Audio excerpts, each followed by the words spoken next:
All right, good evening, everyone, and welcome out to Speed Racing Network, where we present the Cup Series, week number 3 of the playoff round of 15. We're about to cut it down to 10. My name is Sean Griffith. I am here with Brandon Domingue, one of the final 11 in the Truck Series. How's it going, Brandon? It is good. You know, I enjoyed Thursday with the Xfinity Series so much. Why not come back tonight for Sunday with the Cup Series? 200 laps today at the Monster Mile. We saw a great race on the real-life version of it. We're hoping to see a great race here from SRN's version at Dover. Oh, definitely. Glad to have you back in here. We did have such a good time on Thursday, and it was a great race on Thursday, too. I'm expecting more of the same here tonight. Oh, without question, and especially with how tight these point standings are. In this format, it's almost hard to not have a tight point standing race, but this has taken it to the next level. I mean, you're seeing a handful of points separating the few drivers at the top, but you're seeing a very, very close race for everybody else behind them surrounding that cut line. Well, 200 laps here tonight, and they're going to tick off really, really fast because it is considered a short track. It's a nice 1 mile track, but you can get a lot of speed here, Brandon. Oh, a ton of speed, especially in these Cup cars. They're a little hard to handle when you start getting into how much power they have, especially compared to the trucks like I'm used to or the Xfinity cars. And this, I mentioned it a lot on Thursday. It's kind of like a roller coaster of a track. You go down into the turn with the way that the banking is set up, and then you come up, coming out of the turn with all that power. That angle, that lift coming out, it is incredibly easy to lose control of your car around this track. Yes, it is. And we're going to see some people sliding out coming out of turn 4. We've seen a lot of that in the past couple of races. But as far as this series is concerned, you know, this is week number 16 out of 20. So we're cutting it down to 10 drivers after this week. But we've got 20 full weeks for the entire season. Fixed setups, no fast repairs here. That is going to be absolutely crucial because this is what I call, you know, the concrete jungle. There's concrete on the left side, there's concrete on the right side, and there's no grass to stop you in between.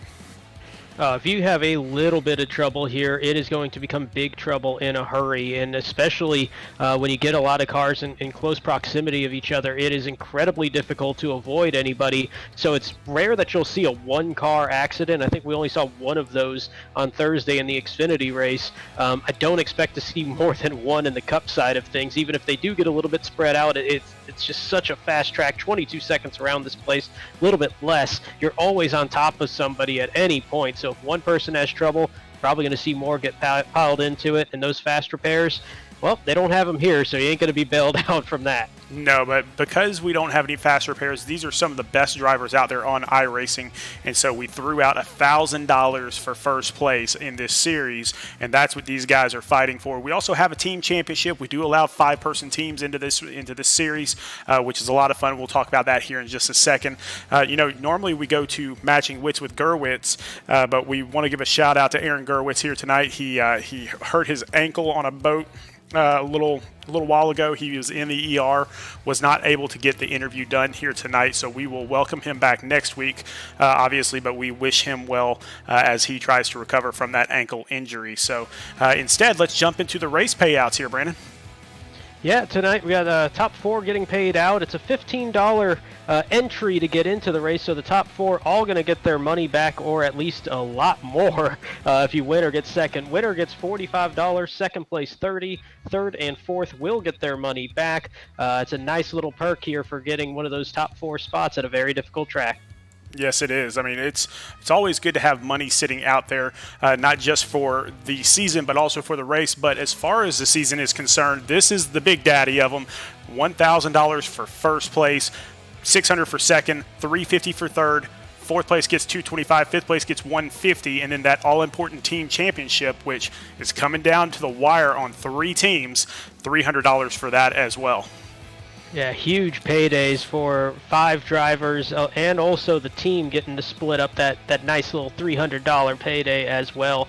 In a team championship race that's got 3 teams kind of stepping out there a little bit compared to everybody else. But a big thing here, just those payouts for the season, not just for the race, like you mentioned a little bit ago.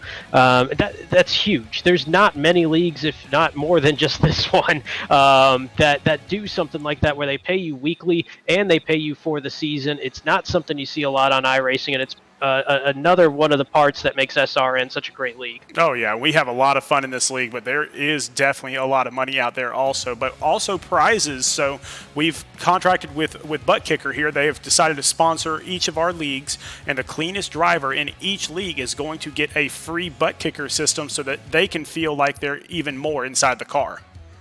Yeah, and it's a great device that helps get that butt radar going, where you can kind of feel things a little bit more. Just adds to the element of the sim racing that everybody does just by attaching to the chair and just giving you that extra little element there. If you don't wind up being somebody that wins the Clean Driver Award here in the series, you can always use the discount code SRNVS20, and you can get 20% off on your order through Butt Kicker. Oh, definitely. Get out there, get those butt kickers attached. I'm telling you, it will change the way you drive, but something else that can change the way you drive is actually a driving coach. Yeah, and Kane Cook, not just a great driving coach, but one of the great drivers on iRacing. You'll see his iRating is about 7,400, which that's almost 4 times what you expect is like a solid benchmark. That's kind of considered that 2,000 is like that plateau of, all right, you know what you're doing on iRacing. He's almost 4 times that number. That tells you how good he is. He's in the Coca-Cola iRacing series, the top level when it comes to oval racing on the service, and know a couple of drivers that have worked with Kane, and within quick timing, they wound up being somebody that would put their car on the pole or just be significantly faster after just 1 or 2 sessions even. Oh, yeah, definitely. I mean, it's something, iRacing is not an easy, I'm going to say game, and a lot of people are going to be upset about that. No. It's not an easy game or simulation. It is something you really do have to learn how to do and practice, and this guy will teach you every single in and out of every single track, every single car, and help you become the best of the best.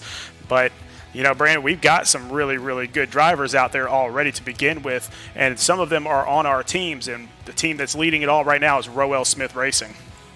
Yeah, and their points lead still significant, but it had a nice little chunk taken out of it last week. But they do still hold a 185-point lead over Filthy 5 Motorsports. Team SRN, the last team still mathematically available to win the championship, as they're about 388 points out. Excuse me. But just look at that win column: 14 races. 12 wins between Roell Smith Racing, who has 7, and Filthy 5 Motorsports, who fittingly has 5 wins on the season. Just absolute dominance from those two teams. Definitely. Some real dominance out there because 5 of our playoff drivers are Roell Smith Racing. 3 of them are Filthy 5 Motorsports. And so that just goes to show that the cream definitely rises to the top here in iRacing.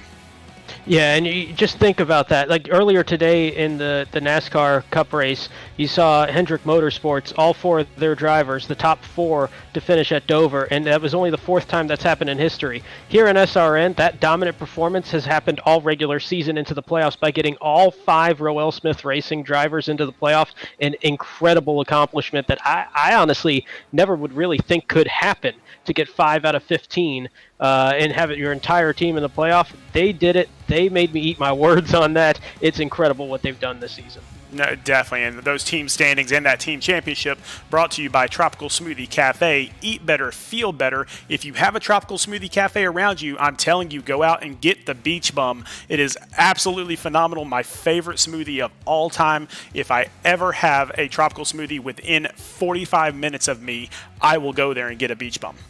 Hey, I get in trouble. There's one about a mile from my home, so it's a Beach Bum, definitely. I heard about that from you, actually, on a broadcast, and went out next day and tried it, and it is delicious. Oh, it's wonderful. But another great sponsor we have here is Flavor Bomb, and they have decided to sponsor our second-tier playoffs. So sometimes there's some drivers that join us mid-season, so they can't really qualify effectively for the playoffs. But we also have some drivers that just had a bad season, and so they didn't qualify for the playoffs either. So we wanted to throw a little bit more money out there and allow these guys to still race for something. You can see Max Service and Jordan Bain leading the way here in the second tier playoffs. Yeah, Max Service is somebody that has been quite impressive the last few weeks here in the league. He is fittingly leading that second-tier playoff standings. Jordan Bain in second, David Duke and Chris Massey tied for third, Seth Berger in fifth, all within 12 points of each other on the second-tier playoff standings, brought to you by Flavor Bomb. It's grilling season, so you may as well visit their site and get some good stuff. Oh, man, it is phenomenal stuff. But let's talk about what everybody's waiting on here, and that is our playoff standings. And we're going to start off with the playoff leader, Timothy Latham. Look at him up top. He is locked into the playoffs. Jake Roell locked in. Gabriel Ellison locked in. But everybody else has work to do here tonight. Yeah, plenty of work for everybody from Kyle Spees on back. And you still look at Shane Good, 11 points out from the cut line. And that's kind of a floating cut line at this point, because similar to what we had in the truck series, where the final 10 became the final 11 because of ties, we currently have 11 in. So there's going to be a little bit of floating there on that cut line if there's a little separation. But if you're Shane Good, you need to win. You need to get a lot of help, because you not only is an 11-point deficit you're overcoming, but you're going to have to pass 4 drivers to make your way back in. Oh, yeah, it is going to be a rough road for Shane Good. But let's talk about each one of these individually, and we'll start off with series leader Timothy Latham. And so he needed a 26th place finish to come in here, but there's not 24 or 26 drivers on the track, so he is in. He was tied for second in points as of last week, and he had a great week last week to pull ahead in the point standings. So he's had 2 wins this season, but those came in weeks 1 and 2. But just because he hasn't been in victory lane lately doesn't mean he's been finishing near the back. He's actually tied for the most top 5s in the league with 7 of those, and with 3 top 10s in 4 short tracks this season, it's a pretty safe bet that he'll be back in the top 10 tonight. Without question, a successful week in the All-Star race as well, and somebody else that has been very, very good all season long is Jake Roell. He was the points leader entering the last race. A bit of a slump, though, the past 3 weeks, and that sounds bad, but a slump for Jake, that's 3 races without a top 5. That's incredible what he's done this year. He's already in the next round. Doesn't need to have any stress tonight, and I would definitely say look out for him once we get to Austin at Virtual Coda next week. Yeah, and the third person that's locked in is Gabriel Ellison, and he was tied for 7th in points coming into last week, and then he finally broke through in this last race at Kansas, and he got his first win of the season. But even with just 1 win, he's actually the most consistent driver in the entire league right now. 13 races, 13 top 10s. He doesn't need a top 10 tonight, but he'll get one anyway. Yeah, Mr. Consistency there for Gabriel Ellison. Next up, Kyle Spees. He needs a 19th place finish to advance into the round of 10. He was tied for 5th in points last week, and this is the 3rd driver on Filthy 5 Motorsports in the top 4 as of now in the point standings, and that's not a mistake and definitely not a surprise. Filthy 5 Motorsports built to peak in the playoffs. Kyle has top 5s in 3 of his last 4 races, and he still needs that 19th or better tonight, but I don't expect that to be a problem for him. No, I think we only have 20 or 21 drivers on the track, so I don't think that'll be any issue for him at all here tonight. But let's talk about Austin Reedy. So now we're getting into those drivers that have a little bit more pressure on them. They need a little bit of better finish than next to last.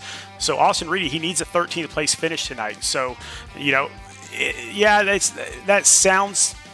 That's about mid-track. So short tracks really haven't been his best tracks this season, though. So, but he knows exactly what he needs out there. He's had 2 clean races in a row, a 3rd clean race in a row here tonight. He'll make it in. Without question for him. And next up, Scott Healy needs a 10th or better to advance to the round of 10 without needing any help from anybody else. Tied for 5th in points entering the last race. And that was actually the first race ending in 8 races without a top 10. So if you need somebody to get a top 10 to advance, he is one of the most trustworthy picks to do that for you. In the last 4 short tracks we've been to, you want to count Dover as the short track on steroids, as you said on Thursday. 3rd, 2nd, 1st, and 3rd on tracks a mile or less. Bet on him to make it through tonight. Oh, absolutely. Now, James Holzer, it was the worst possible scenario for James Holzer this past week. It was absolutely a terrible race for him, and we'll call it a technical snafu. So his shifter downshifted instead of shifting up, and so that caused him to spin coming off pit road, and it ruined the night for him and his teammate Ted Wreckage. So he'll need a rebound race tonight to guarantee his spot, but he should get that. Next up, 8th place entering tonight, Scott Kalal needs a 7th or better to clinch a spot into the round of 10. Scott has been a driver that usually finishes in that 11th to 17th spot at the end of a race, so that is a little bit behind what he needs to clinch into the next round. He is going to need that solid top 10 to have a good shot at it. It won't be the easiest thing, but odds are there's going to be a lot of action in this race, a lot of mistakes happening, and it could allow Scott to do just enough to stay in. Next up, we've got Dean Brummett. He was 9th in points last week. He's 9th in points this week. Nobody is putting more pressure on themselves in this race than Dean Brummett. He loves short tracks, but in the last 8 weeks, he just hasn't been the consistent Dean that we've gotten used to seeing. It's been kind of up and down. Tonight, he needs an up race.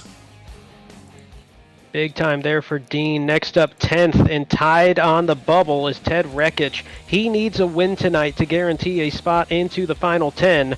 He's 4th in points entering the last race. Yes, he's in 10th now. That tells you kind of what happens. And you mentioned James Holzer having that technical snafu in the last race. Well, the victim of that was Ted Wreckage, as he got involved in that, and it put him right on the bubble. He's going to need a win to guarantee a spot in the next round, but short of that win, he just has to keep the 5 drivers behind him in the point standings behind him on the track as well. Yeah, one of those drivers that's behind him on the track is Damien Linenger.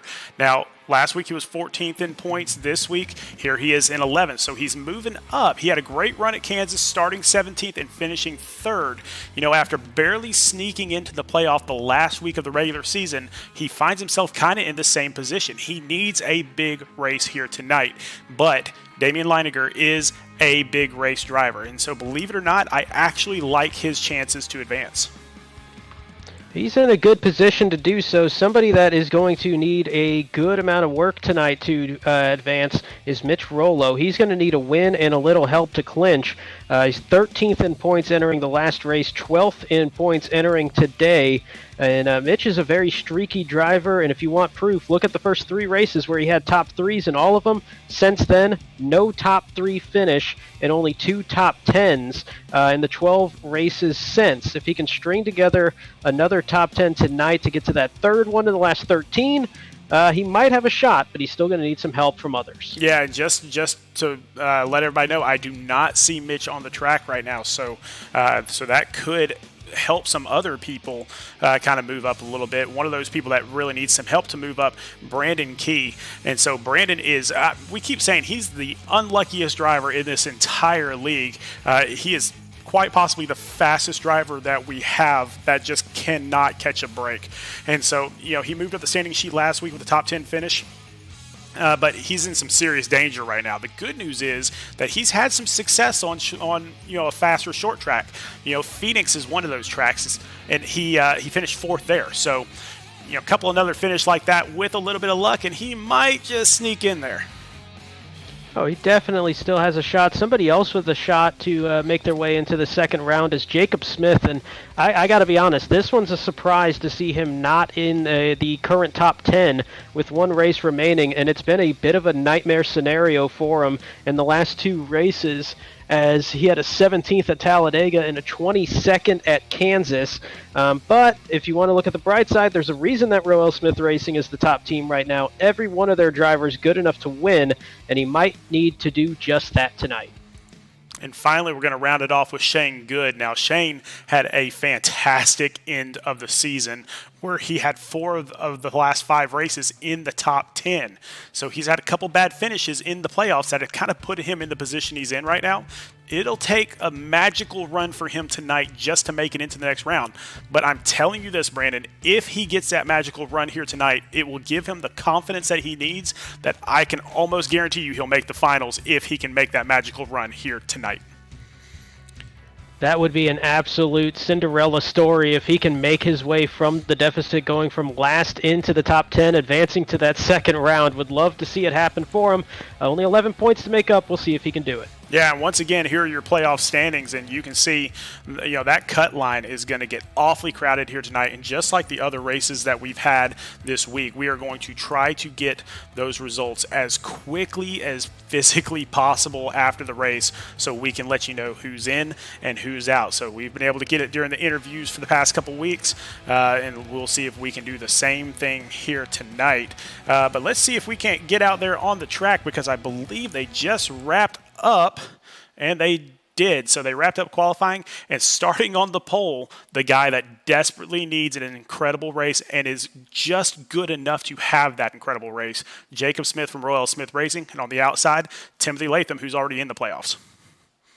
On row number 2, going to have a couple of drivers that are above the cut line right now. Damien Linenger in 3rd, Jake Roell in 4th. Row 3 will see Dean Brummett and Ted Rekich filling out the 5th and 6th positions. Yeah, then we got Gabriel Ellison in 7th for Filthy 5 Motorsports, coming off his win last week at Kansas. Landon Lacey from Filthy 5 Motorsports, not in the playoffs, but one of those drivers that had he been in the league the entire season, he would have been in the playoffs. Oh, without question. He has been, when he shows up, one of the better drivers out there in the series. Row 5, we're going to see Joshua Balliet in 9th. Max Service, the leader of the Tier 2 playoffs, brought to you by Flavor Bomb, in 10th. Yeah, and finally we got Scott Kalal in 11th for Team SRN. He's currently slotted in the playoffs, but he's got some work to do to defend that spot. And then Jordan Bain on the outside of that row, starting off in 12th for Rev Racing. So we are about to get rolling out here, and I'm telling you, with only 21 cars on the track, this is going to be a very, very green race in my opinion. 21 cars on the track. They will be able to spread out, but the thing that makes me think they might not get too spread out, it was only about 0.3 of a second separating the fastest qualifier to the slowest qualifier of those that chose to take a lap time in qualifying. So those speeds very close together. We might see a good bit of action with just a few amount of cars on the track. Yeah, and we're just waiting for the pace car to get going, and there we go. So Jacob Smith is going to be there on the inside. Timothy Latham there on the outside. And you know what, Brandon? I'm going to give you first pick here tonight. Who you got?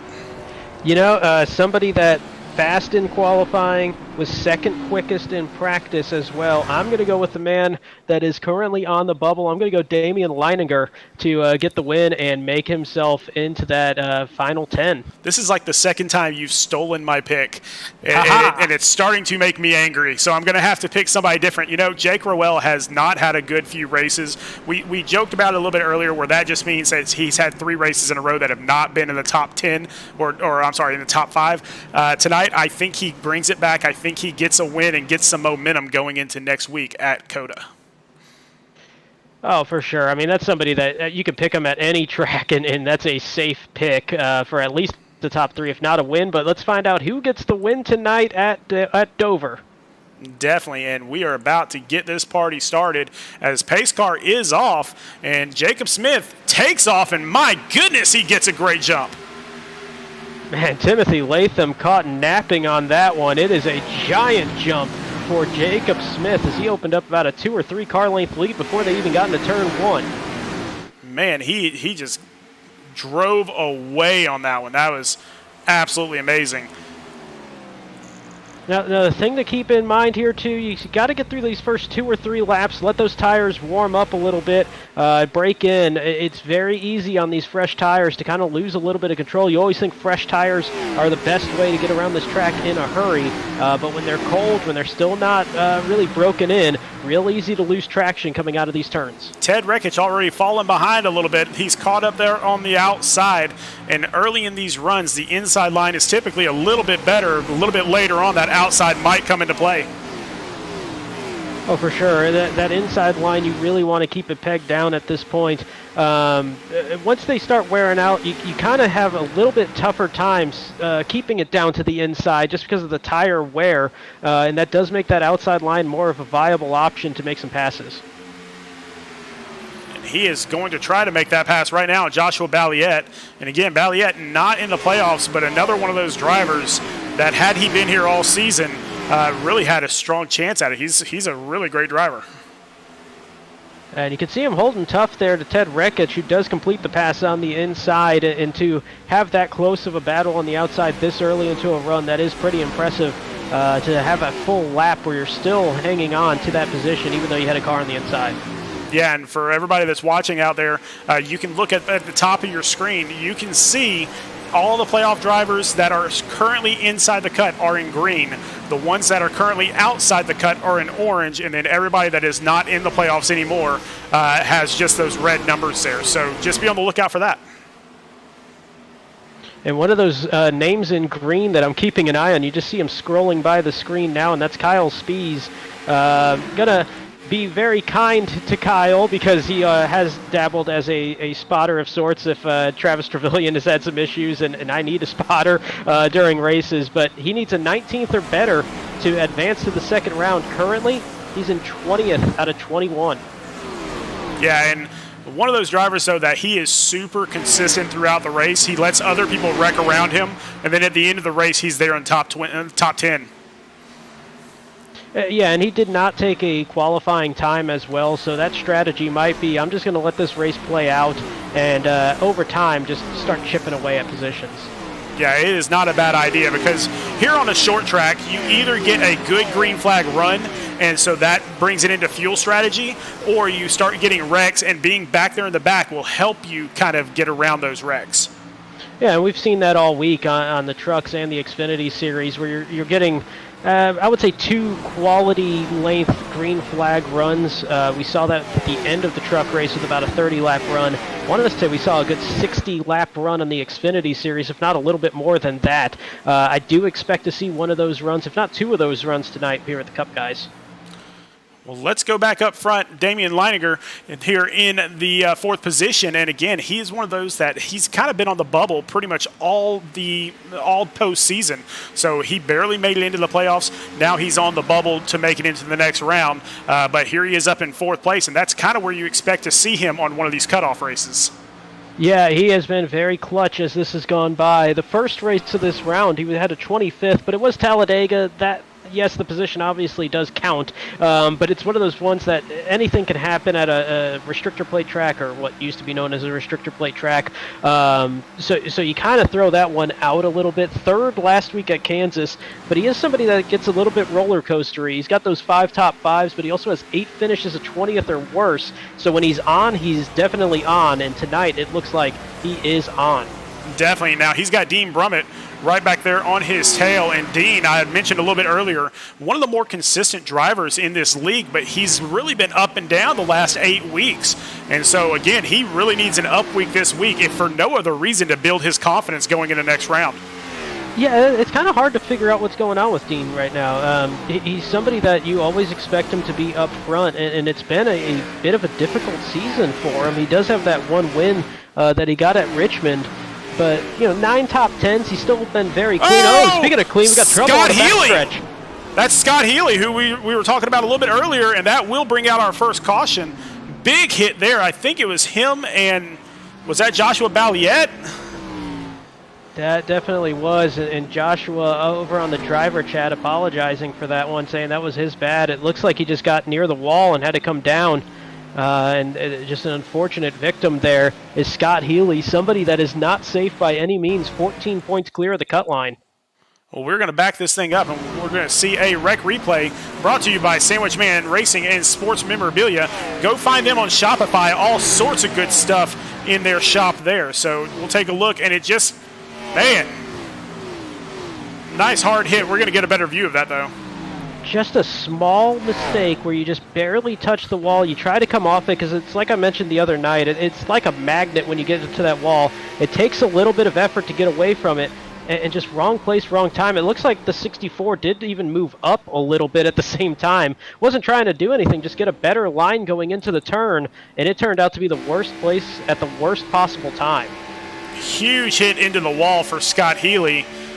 That's going to cause some serious damage. Oh, I hate getting hit on the front of the car in a no fast repair race because usually that spells trouble the rest of the way.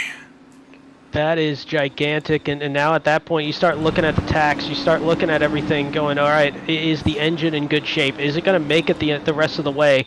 14 points clear, that's something that if you take a 21st place finish out of these 21 drivers, that's still a very dangerous line to be treading on.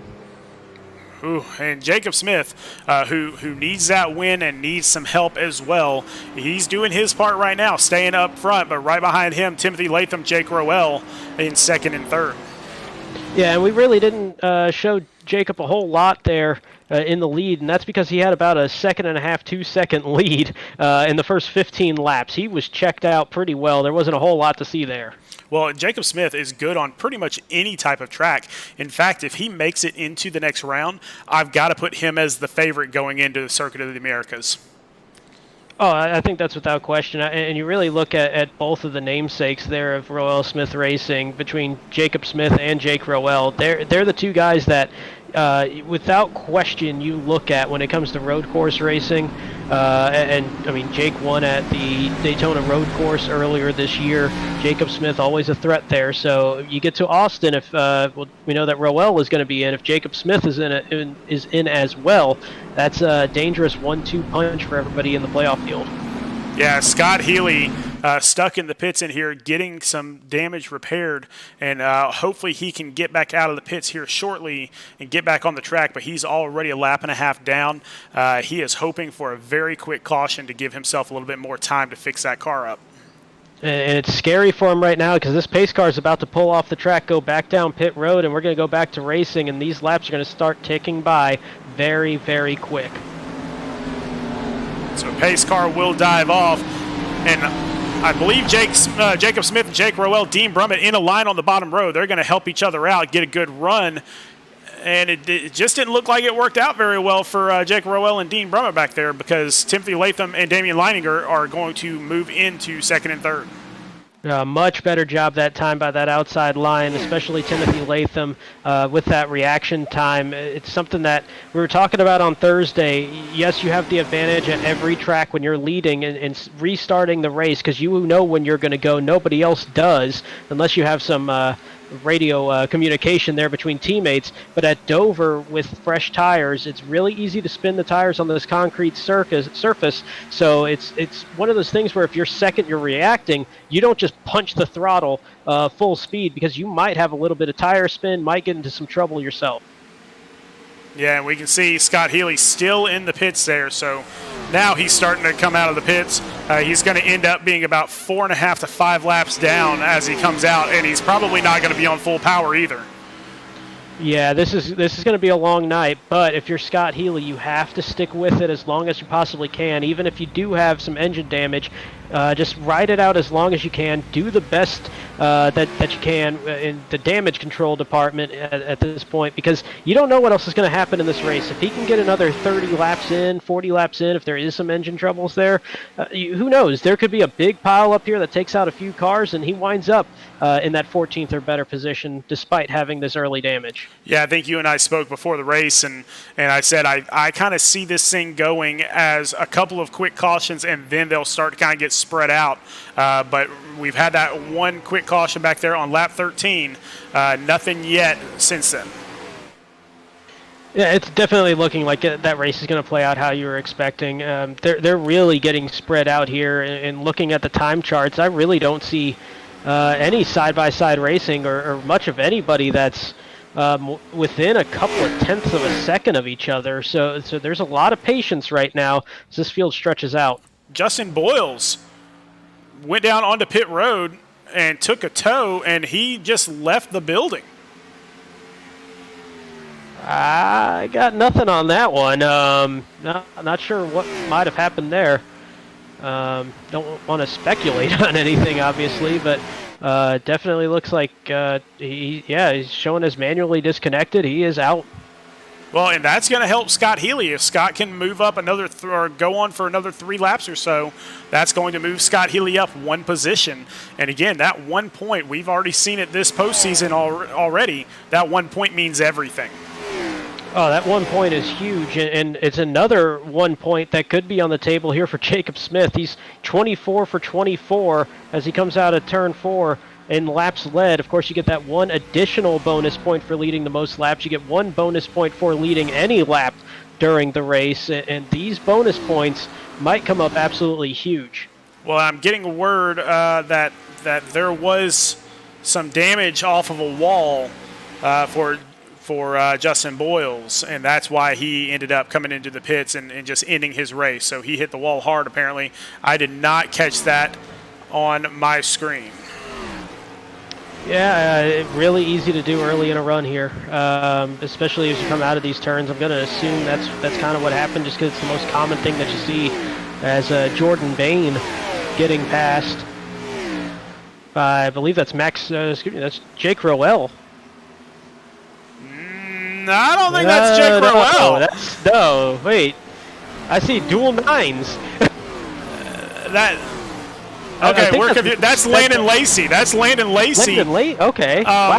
Thanks for that confusion there, Landon. Great looking car, the Mountain Dew, and usually Jake Roell runs the Mountain Dew car, but yeah, maybe a little bit of trickeration here. Well, I think that's just people and maybe karma getting back at me for my Trading Paints incidents there a couple of weeks ago without having a number and causing confusion for some drivers and for broadcast itself on who actually was driving that 20 truck that didn't have a 20 on it. So karma came back and got me in this moment. Landon Lacey, thank you for keeping me awake. Hey, great looking car. Wrong number, though. Landon Lacey is the number 7, but he's driving with the number 9. But the other number 9, Jake Roell, in the other Mountain Dew car, is up here in 3rd position. We just got some big Chase Elliott fans. That's all it is there. That's all you need is a bunch of Chase Elliott fans and a bunch of Mountain Dew out there on the track, too. Nothing wrong with that. Hey, Mountain Dew, you want to sponsor us? Let us know. Hey, always got, especially next season. We're still looking at, I think, right? Heck yeah. James Holzer, he has fallen all the way back here to the 16th position. I know he had some blinking issues a little bit earlier. I'm not sure if they asked him to move back because of that. I know he restarted in the 6th position, and so he's just kind of been moving on back. And now we got some more blinking issues. I think Brandon Key just blinked as well. Man, this is not a good first 30 laps for a lot of the playoff field that's around that cut line. As you already saw, Scott Healy now 5 laps down. Brandon Key with some blinking issues. James Holzer with some blinking issues. A lot of trouble for some drivers around that cut line right now. I don't have Brandon Key on my screen at all anymore. Did he throughput? I don't see a notification that he's no longer there. But yeah, I'm with you. I don't see him on the track, and he is showing the lap down. Wow. Okay. Well, another playoff driver with some issues there. And so Scott Healy, again, if he gets a chance here to move up another spot, all that's going to do is help him because, remember, he has to – what did we say on him, 14th? 14th for oh, no, he needs a 10th. 10th.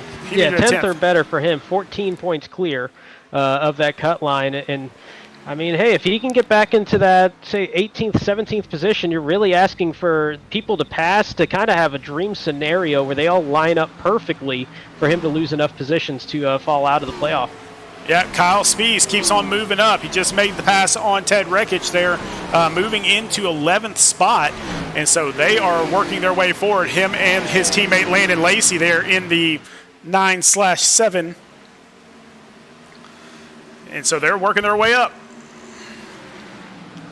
Yeah, Kyle did not need to do a whole lot tonight. In fact, with Scott Healy being 5 laps down, Brandon Key already 4 and counting, and now Brandon Key is showing up as a notification that he did have a throughput level issue. So he is continuing to fall laps down, and that is amazing news if you are Kyle Spees, who only needed 19th or better to lock himself into the next round. Yep, and now there are only 19 cars on the track, and so Kyle Spees could have just secured his spot. And no word on if he knows that. I would hope nobody really tells, so you don't start changing your driving style a whole lot. But that might be something that there is some communication there that, hey, that's this many guys are already out. You're locked in. Maybe they tell him. Maybe they don't. Who knows? Be curious if he does get a top 3 tonight. Maybe we can ask him. Yeah, Landon Lacey with another pass here, moving up into 8th position. Kyle Spees moved up into the top 10 just now, so couple Filthy Five Motorsports cars moving up towards the front, and now there's already Timothy Latham here in second position and Gabriel Ellison up in fifth position. So Filthy Five Motorsports is really putting it on everybody tonight. And Filthy Five, Roell Smith Racing, they've been dominant all season, and both those teams really taking up pretty much all of the top 10 at this point here in the race as well. Well, if you want absolute domination, take a look at Jacob Smith, 2.6 seconds ahead of everybody. He desperately needed a good one, and he's got one. But we got a yellow flag. We got Ted Rekich turned around on the track. Wow, it looks like it might be the rare one-car caution here at Dover. You don't see a whole lot of those. I don't think anybody else really got involved in that one, but Ted running up around that top 10 when this happened, he'll fall all the way back to 18th. And we'll take a look at what happened here on the Sandwich Man Racing Sports Memorabilia Rec Replay. And we'll take a look and see what happened to the Hennessy cigar car here. Oh, he got a little tap from James Holzer, his teammate. Again, Holzer and Rekich. That is just awkward. That is unfortunate for both of them. They had the issue a couple of weeks ago in our last race at Kansas, and once again, Rekich and Holzer coming together on the track, and it's Rekich getting the worst of it. Yeah, there's definitely going to be some conversations in the Team SRN chat a little bit later on tonight. Yeah, I mean, there's not really much Ted could have done on that one. He couldn't have gone up much higher, maybe just a couple inches there. He had the wall right onto that, so that's a tough break there for Ted. Well, everybody comes back down the pits because they have worn off some tires in the last 20 laps or so. So everybody's going to come get some fresh ones, get some fuel, and get right back out there. But, yeah, as these drivers start falling out of the race, man, it is going to get more and more interesting on that cut line. Yeah, and they're looking right now, two drivers are out. Brandon Key 10 laps down, Justin Boyle's 19 down. But aside from that, the 18 drivers that are still running and still on the lead lap, this still could be interesting. They're holding somewhat of a decent pace with around that fifth position, but the top five really been checking out. Well, so Ted Rekich stays out there, likely to just kind of stay on that lead lap and then come in and get some repairs done there. But Timothy Latham wins the race off pit road. Damien Linenger does the same thing. So now Jacob Smith is going to fall to third. It'll be his first time in this race being behind somebody. Yeah, and it's not often you see a lot of passing on pit road. iRacing does a pretty solid job of keeping the pit times themselves rather tight. And I don't believe that the 5 or the 12 took 2 tires. So that it's either something where he was just slower coming down pit road, or went through the box, or was just a little too far back and had to kind of readjust the car where it was. But still not much loss there, only a couple positions. But now we get to see what happens when he doesn't have that clean air in front of him from the start of a green flag stint. Well, let's see if we can't grab somebody here while we have a quick moment. Trying to find the correct person here to grab. I'm seeing who's up there. Let's see if we can't grab Austin Reedy and bring him up into the booth here tonight. Hey, Austin, this is Sean and Brandon up in the booth. How's it going, dude? Pretty good, man. How are you? Doing good, man. Doing good. Hey, you're still solidly, in the playoff hunt here. You're back there in 6th place right now. What do you see on this track going forward? I've seen nothing but forward tonight, Sean. Starting dead last. I think we're pretty good. We got around a lot of guys, so now I think we can save even more tire and try to run down the leaders here. But I'm confident we get a good finish tonight and go into COTA next week. Good deal, man. Are you pretty good at COTA for next week? No. He's honest, Brandon. I appreciate the honesty, but been very good tonight here at Dover. Like you mentioned, started in the back in 20th, up to 6th, make it 5th as Ted Rekich came in. So good run so far for you there, Austin. All right, thank you, man. All right, man, have a good one. Yep. All right. one of our playoff drivers. And, again, he's kind of solidly in that playoff hunt there. He needs a 13th place finish right now, sitting in 5th. So looking pretty stable here tonight. Yeah, that is the position you really want to be in. He chose not to take a qualifying lap and to just continuously chip away here at a pretty difficult track to make some passes. That's an impressive showing from him so far. Well, now you got Timothy Latham choosing the outside lane. What is that going to do for him here on fresh tires? I'm curious at that. Yes, he's going to get the jump, so he still might have the inside going into turn 1, unless Damien has a really good reaction. But I'm not sure what the idea is with taking the outside. It's a little bit of a gamble on fresh tires, but we'll see how it plays off. And he takes off. Jake Roell gets a pretty good start, and I think Damien may have spun the tires just a bit. Yeah, that is a troublesome start there for Damien, as he's going to fall all the way back to 4th as Jacob Smith does clear him. And Timothy Latham, that was kind of how I was thinking that might play out, where he did get enough of a jump to take that inside line. Speaking of that inside line, Jacob Smith getting around his co-owner there at Jake Roell. Ooh, close to that wall coming out of turn 4. But Smith will make the pass. Leininger looking to follow him through that little door that opened up on the inside, and he's going to complete the pass for 3rd. And it looks like we actually have Brandon Key back on the track again after his internet issues. So he's going to be about 11 laps down, but just being back on the track may help him out. May help him out and throws another wrench into this points race for that final 10 going into Austin next week. Because, 11 laps down, so he's not going to be in contention for the win. But you start seeing a couple wrecks, that just adds one more position that people can lose. And back up front, Timothy Latham has stretched it out to 1 second now. And so just like Jacob Smith, once you're out front, you got that clean air. You got that preferred line everywhere you go. It's just so easy to pull away. But Jacob Smith, now he's got some fresh air there too. So we'll see what happens and see if he can reel in Timothy Latham.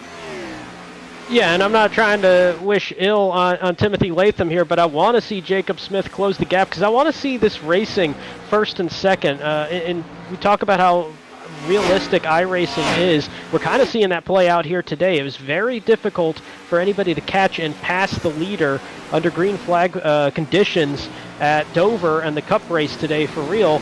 See if that plays out exactly the same when it comes to passing the leader here on iRacing with the SRN Cup race.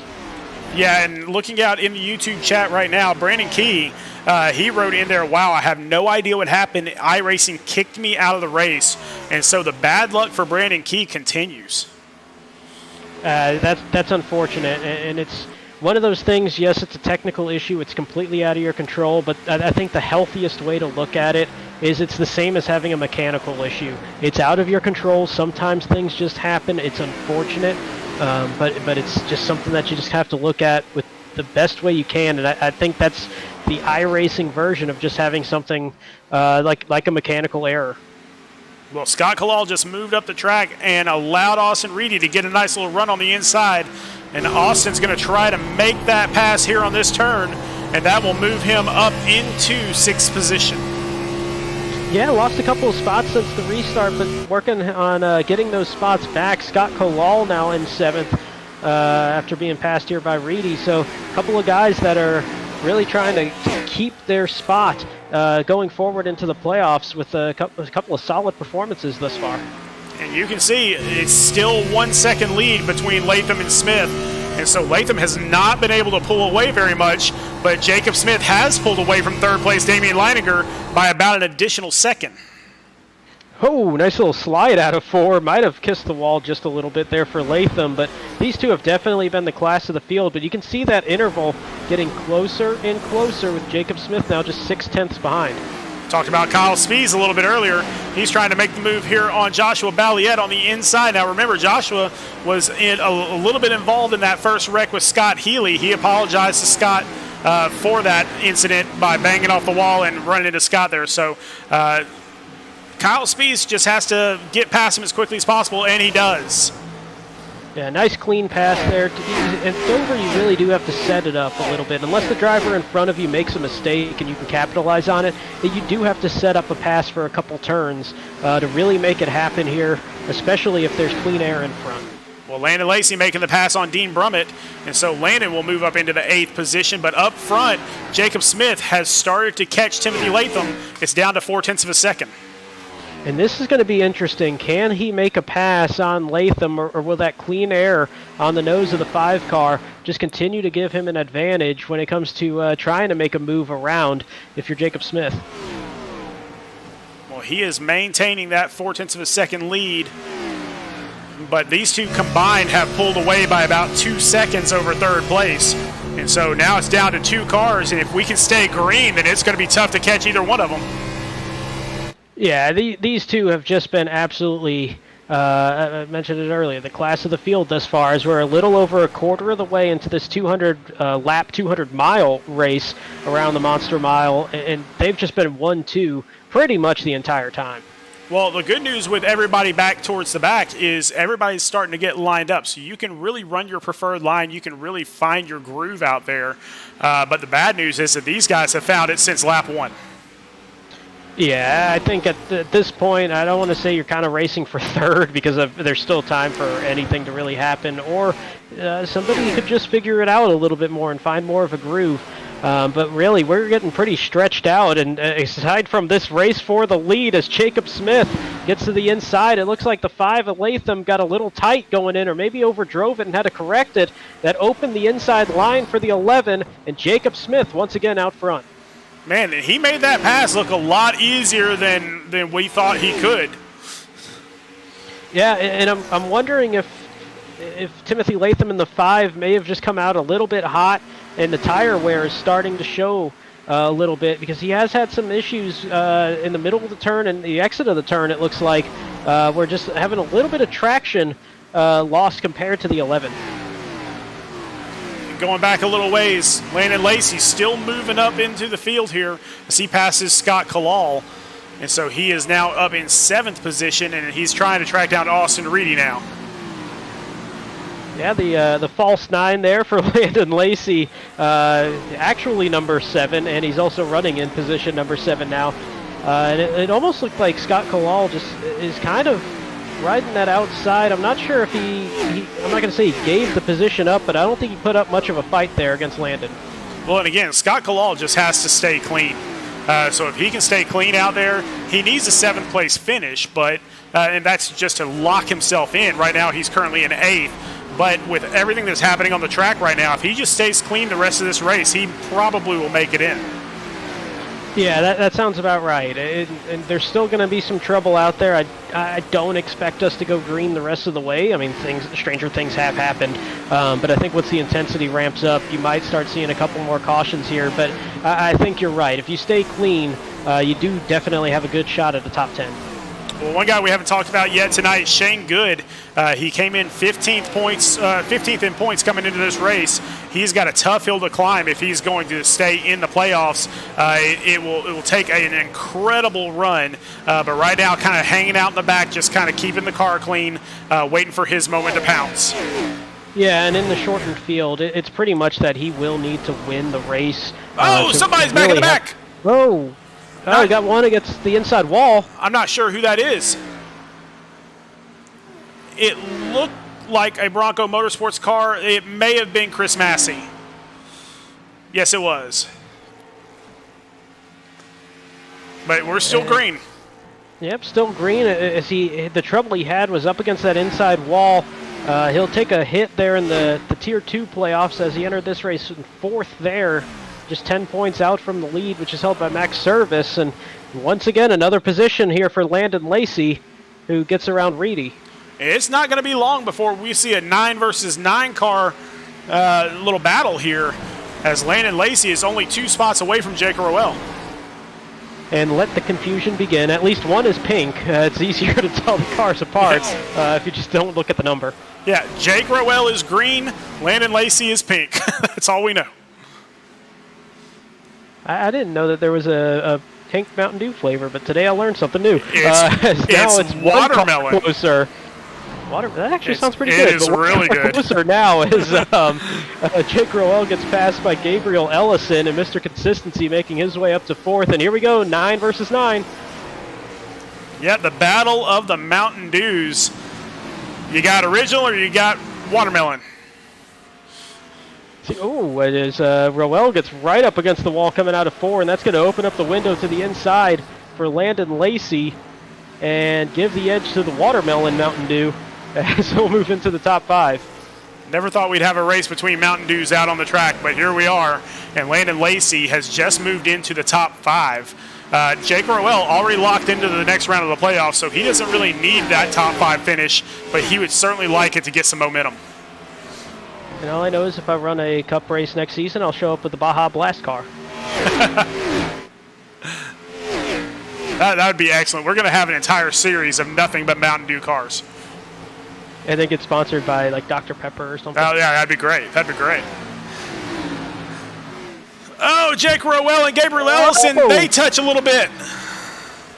That is an incredible save at that point in the track. It doesn't look like it's difficult because it is a straightaway, but this straightaways here at Dover, they always call this a self-cleaning track because you still have significant banking, especially for a straightaway. So to have that car just launch towards the left with that little bit of contact and getting loose, but to save that from getting into the inside wall, that was an incredible job from Roell. Checking in on the front where Jacob Smith has gained risen his lead to 2.5 seconds, and he's catching up to Ted Rekich, trying to make the pass there to put Rekich a lap down. But right behind him, Damien Linenger and Timothy Latham might be having a battle here shortly. Yeah, and I'm starting to think that my thought might have been right there, that it coming out hot Jake on this Roell again! Roell again into the inside wall this time. Big hit there, but he is still going forward. That's going to cause a lot of damage to that car, but he seems to still be going. I'm not really sure what happened there. And that's twice in about a 3-lap span that he's had issues coming out of turn 4. And speaking of issues out of 4, got Massey once again against the inside wall. This one might bring out a caution because it's going to be a hard time for him to get out of that position without backing up onto the track, and he's just going to tow. He towed it in there, and so we are still green. So a very classy move by Chris Massey to just take the tow there so the race can stay green. And Jacob Smith now up to a 3-second lead. Landon Lacey has actually passed Timothy Latham now and is on his way trying to catch Damien. Yeah, and it looks more and more like Latham just burned up those tires early on the run to get out to that advantage. But then he got bit by this being a rather long run that's still going. We're now about 30 laps into this green flag run. You're going to have to start thinking about green flag pit stops as well. That range about 50 to 53 laps. So we might only be about 20 laps away from cars needing to make that green flag stop. Yeah, and if Jacob Smith can make this pass on Ted Rekich and just get past him quickly here, then that could be a little more of a buffer between him and the second and third place cars. And it looks like he will make that pass down here on this straightaway and just keep on moving. A little bit of a nervy moment there for the 11 going into 3. It looked like Rekich, not sure which lane he wanted to take to give to Jacob there as he was making that lap position. And now we're starting to kind of group up a little bit here. This is a battle for 10th position. Actually, for 10th position, as Dean Brummett's going to get passed by James Holzer there on the inside. Joshua Balliet going to try to follow him through that hole. This is about that time in a tire run, too, where you start seeing the people that were a little aggressive early on the run start fading back. The people that were conservative start pushing forward. So this grouping does make a lot of sense about midway through a run. Yeah, and Jake Roell continues to fall backwards as Kyle Spees takes that position from him, and now James Holzer is on his tail. And James will get up underneath him here, and he's going to force the issue. James gets a little bit off that corner. Man, this is good racing, though. That's a tough position to be. If you haven't made many passes on the inside at this point, it's difficult to know what's going to happen when you have to turn it a little bit tighter getting out of a turn to avoid that car on the outside. Still got a big group of cars here just all trying to get it sorted out, especially on these older tires. But up front, Timothy Latham back here in 5th position. Gabriel Ellison is up on him. Now, they're teammates, so they should be perfectly clean. But then again, I don't know. We saw the damage between a couple teammates a little bit earlier. Yeah, you never know. There's been here and there some teammate issues, and at a track like Dover, sometimes it's just impossible to avoid contact. Just the way it is. It's a very sensitive racetrack with these cars. One thing that's also interesting here is the lead right now is 2.5 seconds. I'm also looking at 9th all the way back to 16th being 1.5 seconds apart. So this interval game is really interesting in the back of the pack as opposed to the lead battle. Yeah, and another thing that's interesting going on is that Chris Massey, when he took that tow, it allowed Scott Healy to pass him on the track. And so Scott Healy gained another position out there even after that initial wreck, that initial caution. This might be a Monster Mile miracle here if Scott Healy can just keep chipping away. Jake Roell into the wall. So Seth Berger got kind of loose there and kind of faded out to the outside. Jake Roell tried to stay out of his way. Oh, boy. Seth Berger all the way down to the inside now. Oh my goodness, what is going on these last few laps? All of a sudden these cars are getting real loose off the turns, and we've seen a handful of drivers have a handful of issues coming out of turn 4 especially. Well, these cars seem lighter on the track than the Xfinity cars or the trucks, and so because they're so light, they float a lot, and now that they have almost no fuel in them, they float even more. So coming off that corner, if you over-rotate it even a fraction of an inch, you're going to go flying down the track. Yeah, that's 110% right, and just the power differential between these cars and the Xfinity cars or the trucks just makes it where you get that so much more launch, and it's like we were talking about earlier, you go down into the turns here, and then you come up out of the turn, and when you come up and you flatten out, obviously you're going to be light, you have less fuel in the car, you're even lighter, you have all that power, it just wants to launch you out of the turn.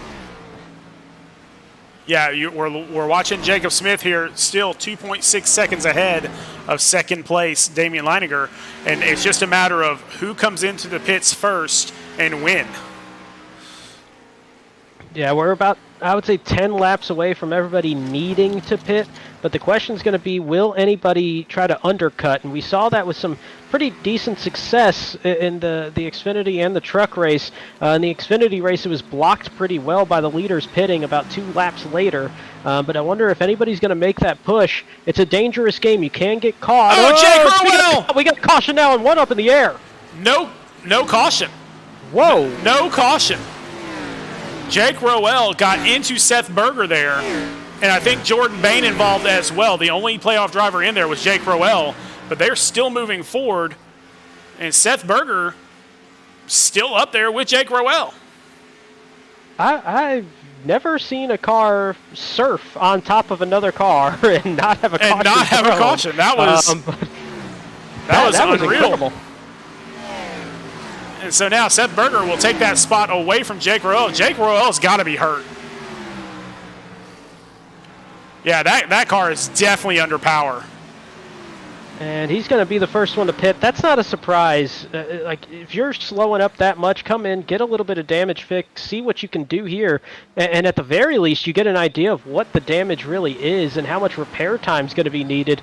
The car doesn't look to be in physically that bad of shape, but it's such an aero-sensitive track that even just the lightest damage can throw these cars off. Yeah, we'll keep an eye and see how long he's in the pits for. I know Jordan Bain went into the pits right before him as well. He was involved in that also. So we will find out exactly how long they're in there. But Jordan Bain is definitely taking some time to fix some damage. But out here on the track right now, Austin Reedy being tracked down by Landon Lacey. And Landon Lacey has really been, aside from Jacob Smith, probably the best car out here in this run, as he's gained about 10 positions, and it looks like Jordan Bain is done for the day. I think he's about ready to check out, sounds like from the driver chat. So that's another position that's going to fall to the wayside here, as he'll pretty much be locked into what looks like a 19th place finish. Yeah, and he's only 3 laps ahead of Scott Healy. So if Scott Healy can just, again, make it past that one next driver, then Jake Roell stuck in the pits right now getting some damage repaired. So Scott Healy could pass another one there. And also, great news if you're Kyle Spees. Remember, 19th or better was what he needed. And if you see Jordan Bain retire, which it does look like will happen, Kyle Spees will see himself advancing in the playoffs going to Austin. All right, Jake Roell now coming out of the pits. And so he is going to try to stay out there on the track. His teammate just a couple laps behind him. That's Scott Healy. So we'll see what plays out there. But Jacob Smith, their other teammate, out front by 3 seconds. And so, again, they all pitted back on lap 40. So we're on lap 53 of this run. We'll see how much longer they go before somebody comes into the pits. It should not be much longer till everybody needs to make this pit stop. And remember, it's a little different than what you saw in the real-life Cup race. We do run the 70% fuel cell, so it does limit the amount of time that you can stay out on the track, obviously. But it should be around that 50, 53, 55 laps, so we got to be coming close. Well, and just so everybody knows what's going on out there, positions 4 through 7 are all Filthy 5 Motorsports. And so when you have 4 Filthy 5 Motorsports in the top 7, that really puts a lot more pressure on Roell Smith Racing to try to keep their team lead also. Timothy Latham, first one in. And that's again, not a surprise. He was one of the ones that started to fall back a little bit more. I still think he was a little aggressive possibly at the start of the run, and that might be what happened to him. But he's going to be the first one of the leaders to make this pit stop and try to undercut a little bit. It should only be by a couple laps, but the fall off here, you're looking at about maybe 1.5 seconds, 2 seconds. So even if you just get 2 laps on fresh tires. James and Holzer! Holzer going into the pit spins it.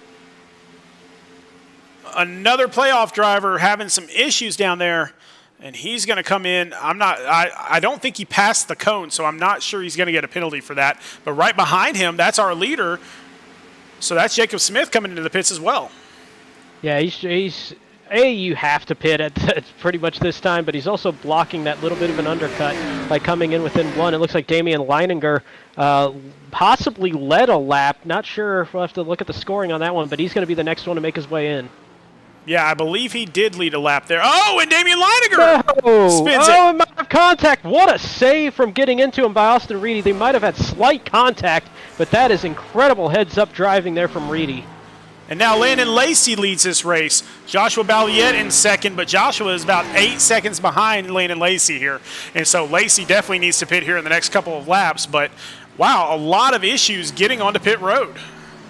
And it's tough, and you do have to start using the brakes a little bit here, at least in my experience, in my comfort level getting around the track. You have to drag the brake a little bit, so you might be playing with that front brake bias, and if you play with that and reduce it, and then you start to come into pit road, and here's Dean Brummett with an issue. I really think this is front brake bias issues for a lot of drivers. If it's not, it's still a difficult pit road to get into, and you even saw Landon Lacey lock him up getting in.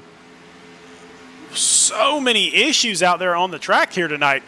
Makes for a very, very fun finish, but Joshua Balliet now takes the lead. Ted Rekich, who had his own issues early in the race, he is still a lap down from Joshua Balliet, but if Ted Rekich can go a few more laps and then get a caution or something, then he might be sitting pretty. The amazing thing right now would be if you're Joshua Balliet and the caution came out, well, never mind. I was about to say right now, trap the entire field a lap down, but he'll make his way in, and that's one of the cleanest entries we've seen thus far. And so now we're still trying to get everything sorted out on the track because there's just so much going on. But it looks like Jacob Smith is going to end up back out in front. Yeah, and I think Ted Rekich might have missed a pit entry there. He was going very slow around turn 4 on the apron. He might have had a problem, but it's also possible he missed pit entry. Yeah, it looks like he did, and so now he's going to take another attempt at it here. And it looks like he will make it in this time. So no spinning on pit road there. All right. And you can see where that pit entry is. It's right in the middle of 3 and 4, and that's a little awkward compared to most tracks that you see. So I threw out the brake bias idea. It's also an incredibly difficult entry to hit because you're going at such a high speed, and you want to get as much advantage as you can going in. And so you're trying to push that limit, but to actually arc that from the turn and make that entry, it is highly difficult to do. James Holzer trying to stay on the lead lap here, right here in front of Jacob Smith, as Jacob Smith is well ahead of anybody else. So he is 5 seconds ahead of second place. If this thing stays green, this is going to get ugly. Jacob Smith just running away with this thing, and we are past halfway. He's led, I would say, about 75, 80 laps. We did see Latham lead a decent chunk, I would say about 15, and then we had that rotating lead during the green flag stops, but really just the best driver all day has been Jacob Smith. He was fast in practice. Oh, and Holzer with a problem! And Whoa, Jacob Smith right makes it around that. Oh, that would have changed everything, and that's let's just say a Code Brown moment there for Jacob Smith, seeing a lapped car right next to you, or a car soon to be a lap down, have that much of an issue, but great avoidance there from the race leader. and so now he is tracking down his own teammate. That is Shane Good in front of him, and this will put Shane Good a lap down, which that could effectively end Shane Good's playoff hopes. Yeah, what he's going to need, and actually that just ended because it looks like Balliet got by as well. So I was going to say he needs a super quick caution to get the lucky dog and stay on the lead lap, but that has now gone to the wayside. He does have some time. It's going to be a little bit until Jacob Smith laps another one. It looks like Max Service is about 3 seconds ahead of him. So if Good can get around Balliet, he still has a little bit of time here if a caution does come out. Yeah, but Good also pitted 5 laps before Balliet, so Balliet's got the fresher tires, and so and he's starting to pull away from Shane Good here. Yeah, it's going to be difficult. You're basically banking on a mistake, and Austin Reedy on the inside here. He's smoking. He's smoking. I think he may have killed his engine. Oh, yeah, he's going to take a tow. That might end it for Austin Reedy here. Yep, he is smoking. I think he's out of the race. And if he is, we're down to, well, we still have just 2 cars officially out. That might be a 19th place finish as Brandon Key back running again. Oh, that's dangerous there. If you're Austin Reedy, you needed a 13th or better to clinch. Yeah, Seth Berger already out. Jordan Bain already out. Justin Boyle's already out. So the worst he could finish is 18th. And so we'll have to do the math on that once we get everything sorted out. But right now, Jacob Smith has expanded that lead once again all the way out to 7 seconds now. This is just an incredible performance, and it wasn't long ago when James Holzer had that issue and Jacob Smith had to slow up to make sure he didn't get involved. That lead cut down to 4 seconds. That was only about 6-7 laps ago. He's put on 3 seconds on Damien Linenger since then. It's just incredible how much on rails he is right now. But going back, we've got a little bit of a battle for position back here. Gabriel Ellison and Landon Lacey. So you're looking at the pink car and the red and black car there. So they are teammates, but they are battling for position here. And then right in front of them, another teammate, Kyle Spees, that is also for position. So 3 more Filthy 5 Motorsports all lined up. Remember a little bit earlier I said there were 4 Filthy 5 Motorsports in the top 7. Now there are 4 in the top 6. Yeah, Filthy 5 doing their best Hendrick Motorsport impersonation today. Just absolutely consistently up front with these lead 4 drivers for the team. And Gabriel Ellison, we've been calling him Mr. Consistency just because of the sheer amount of top 10s that he has this season. And there he is once again sitting in 5th. I mean, this is the closest battle on the track between these 3 cars. So Kyle Spees, Gabriel Ellison, Landon Lacey. Kyle Spees kind of running away with that part of it. But Gabriel and Landon right up close to each other. Now, all that stuff that's happening in front, that is not necessarily for position. So that is Dean Brummett and Scott Kalal right in front of him. That is actually not for position. So that is Dean Brummett passing Scott Kalal to put him a lap down. Yeah, we got 8th through 11th, 1 lap down, 11th being Dean Brummett. Then 3 cars starting with Scott Kalal, 2 laps down. Yeah, you heard that right. We only got 7 cars on the lead lap at this point, and Max Service is getting closer and closer to being put a lap down himself within 2 seconds, maybe about a second and a half from being a lap down himself. Actually, 8 cars now. Joshua Balliet actually passed our leader. So on those fresh tires. So So there are 8 cars now on the lead lap here. Oh, man, this is, like I said, man, if this stays green, this could get awfully ugly.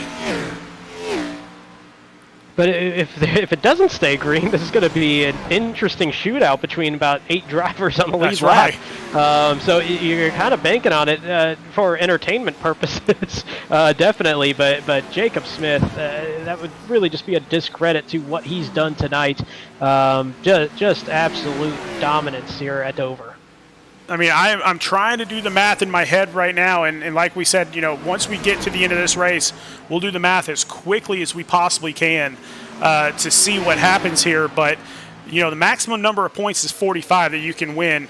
That's if you win the race, lead a lap, lead the most laps on the track, and right now that's all Jacob Smith. So if we get him 45 points, I'm just trying to figure out exactly where that's going to put him. He's still going to need some help. Yeah, and you look at the people that are just ahead of him. Mitch Rollo did not start this race, so that eliminates him. Damien Linenger is in second. That is the worst thing for Jacob Smith right now. Ted Rekich has had issues tonight, though. He's one of those drivers, along with Linenger, that's on the bubble. He's 2 laps down in 14th. So that's kind of opening the window a little bit and might be just enough for Jacob Smith if he can hold on for these last 80 laps. I'm just looking. Ooh, it is going to get close, I'll tell you that. Close on a cutoff race this early in SRN. No, that can't happen. Oh, we want that to happen. That is the fun of happening. Yeah, I can joke about it because thankfully I wasn't really that nervous, but I wasn't involved in that tie in the truck race at least, going for that cut line. It's been close in the trucks and in the Xfinity, and it's been even closer here in Cup. Well, so I'll say it like this. If Jacob Smith wins this race, gets some max points, and Austin Reedy ends in the spot that he's at, which he has left the race, so I don't see anybody else passing him or him passing anybody else, then I believe, unless Austin Reedy led a lap, which I'm not sure if he did or not, I don't believe he did. I don't believe he did. So he and Jacob Smith would actually be tied with 2,096 points. I don't know where that puts them overall, but kind of interesting that they would be tied. And this is the point of the broadcast where we start throwing out numbers and everybody goes, oh, God, you got 2 math guys in there. Oh, we're going to have some fun with it, definitely, because we still have 78 laps to go. And Jake Roell coming down into pit lane, I'm not sure if maybe he's just going to bow out because I know he's got some serious issues on that car. Yeah, he's had a rough time with the handling. It's been about 40 laps or so since he came in. He was really the first one to make a pit stop last time. So I'm not sure if he's doing that for strategy or not. Well, something else interesting. So Damien Linenger has cut the lead down to 5 seconds. Now, that sounds like a lot of time on the track, and it is, but it was 7. And so he is definitely cut down on this time, and that might be Jacob Smith just kind of relaxing out there, taking his time, trying to stretch this fuel out, these tires out as long as he can, so that way he can make a good pit strategy and make it to the end of the race. No, that is possible, the fuel strategy part of it, if it does stay green the entire way. They pitted around, was it lap 90, I want to say? So if they're getting about 55 laps on fuel, you go 90 from 200, that's 110, that's 255 lap runs. This might become a fuel mileage race.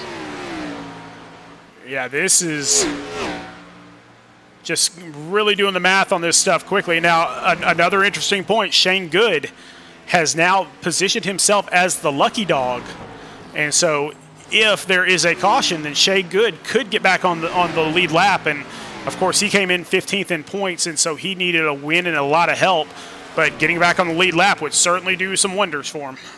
Yeah, and that would pretty much isolate him into a top 9 position if there's only one caution the rest of the way. And then from there, he can make his own luck happen and make a couple more passes once the field gets stacked up if there is a caution and he does get the lucky dog. So Joshua Balliet being one of the only people all day that passed Jacob Smith on the track might be Shane Good's best friend at this point. Yeah, and Balliet has kind of pulled away a little bit here. So Ted Rekich is the next car in line for Jacob Smith, and he is catching him rather quickly.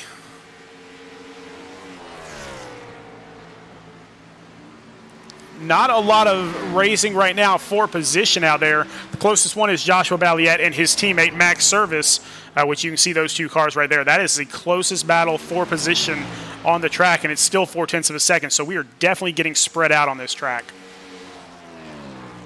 Yeah, and just doing some math here, shocker, 52 laps on that last stint for the leaders, including Jacob Smith. Now, he came in last on lap 96. 52 times 2 is 104.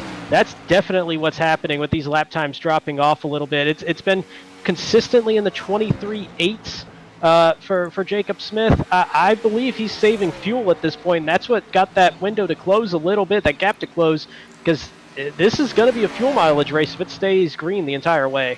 Well, see, and Damien Linenger still has to compete with Jacob Smith's teammate here. That's Shane Good in the 24. And so he can't get around him right now. So Jacob Smith has actually opened it up now back up to about 6 seconds.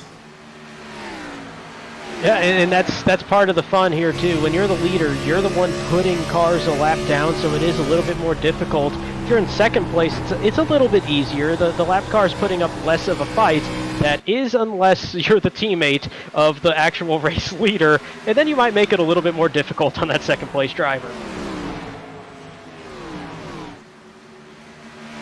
And so with the cars that are out right now, and by the way, Jake Roell has moved all the way into the pits, and he has been sitting there for the past 4 minutes, so he has dropped some spots as well.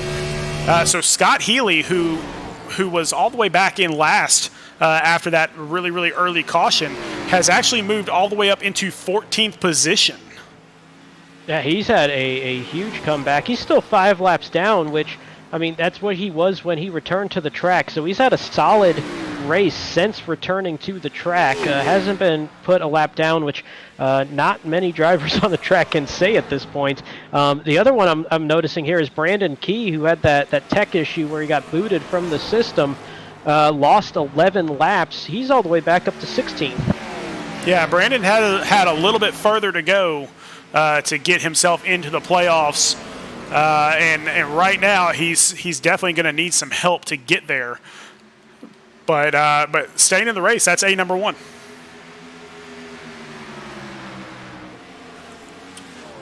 $65 laps remaining. We're looking at about 12, 13 laps till the leaders will need to make another pit stop.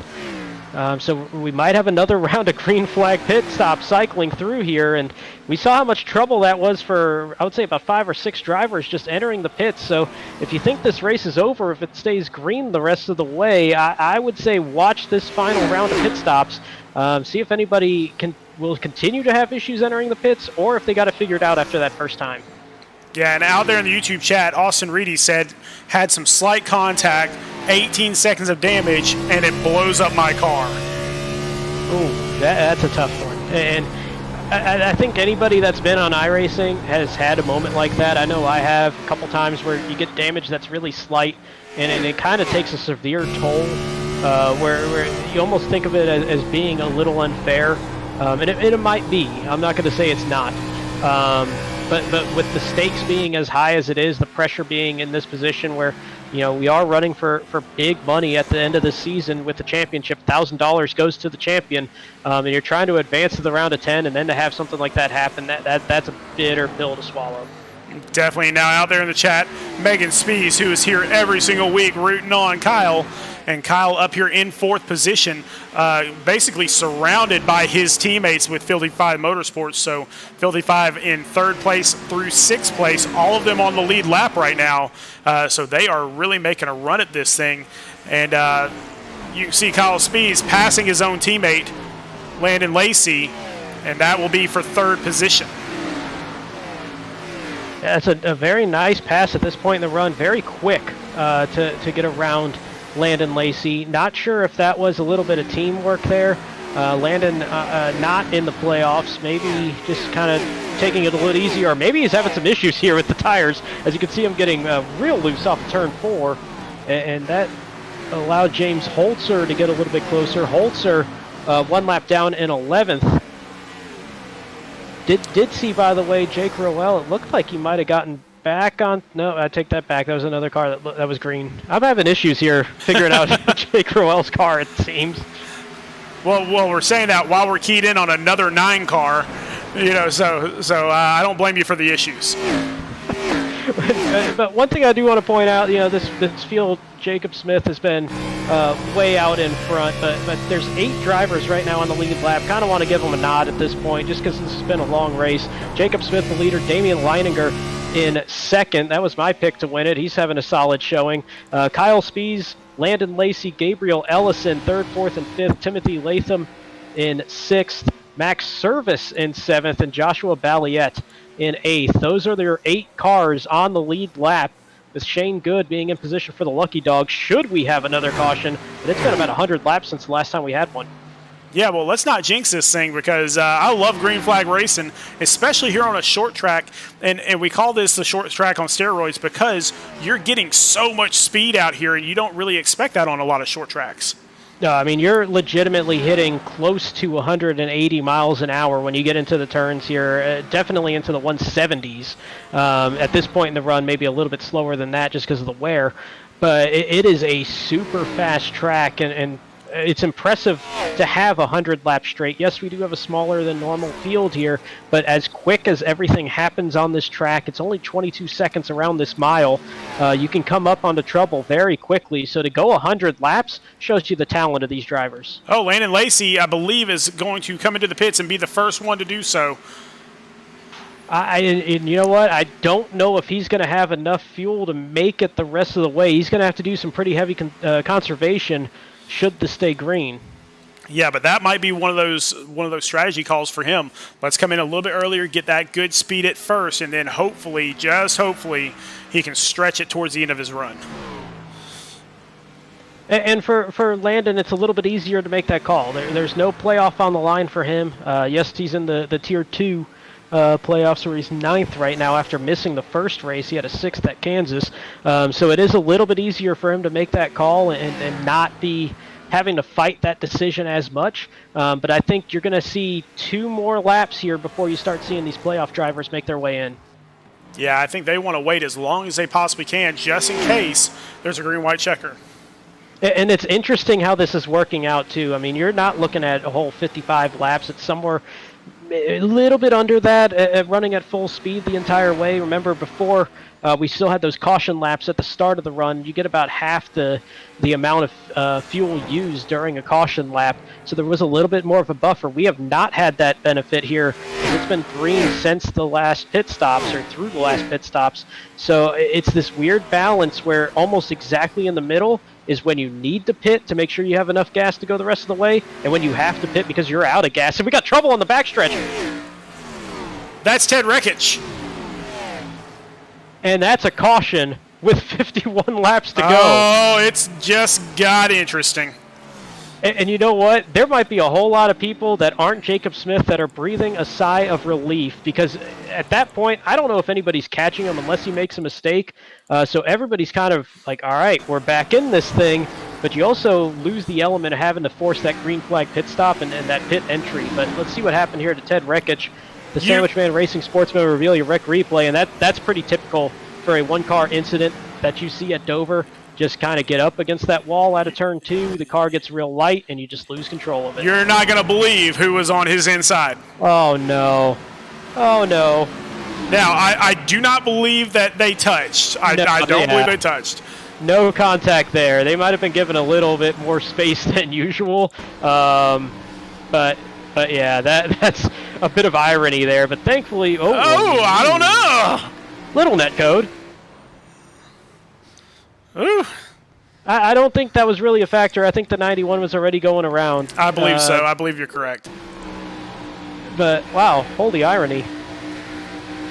Yeah, he was already turning. Yeah, I don't think that's any effect there.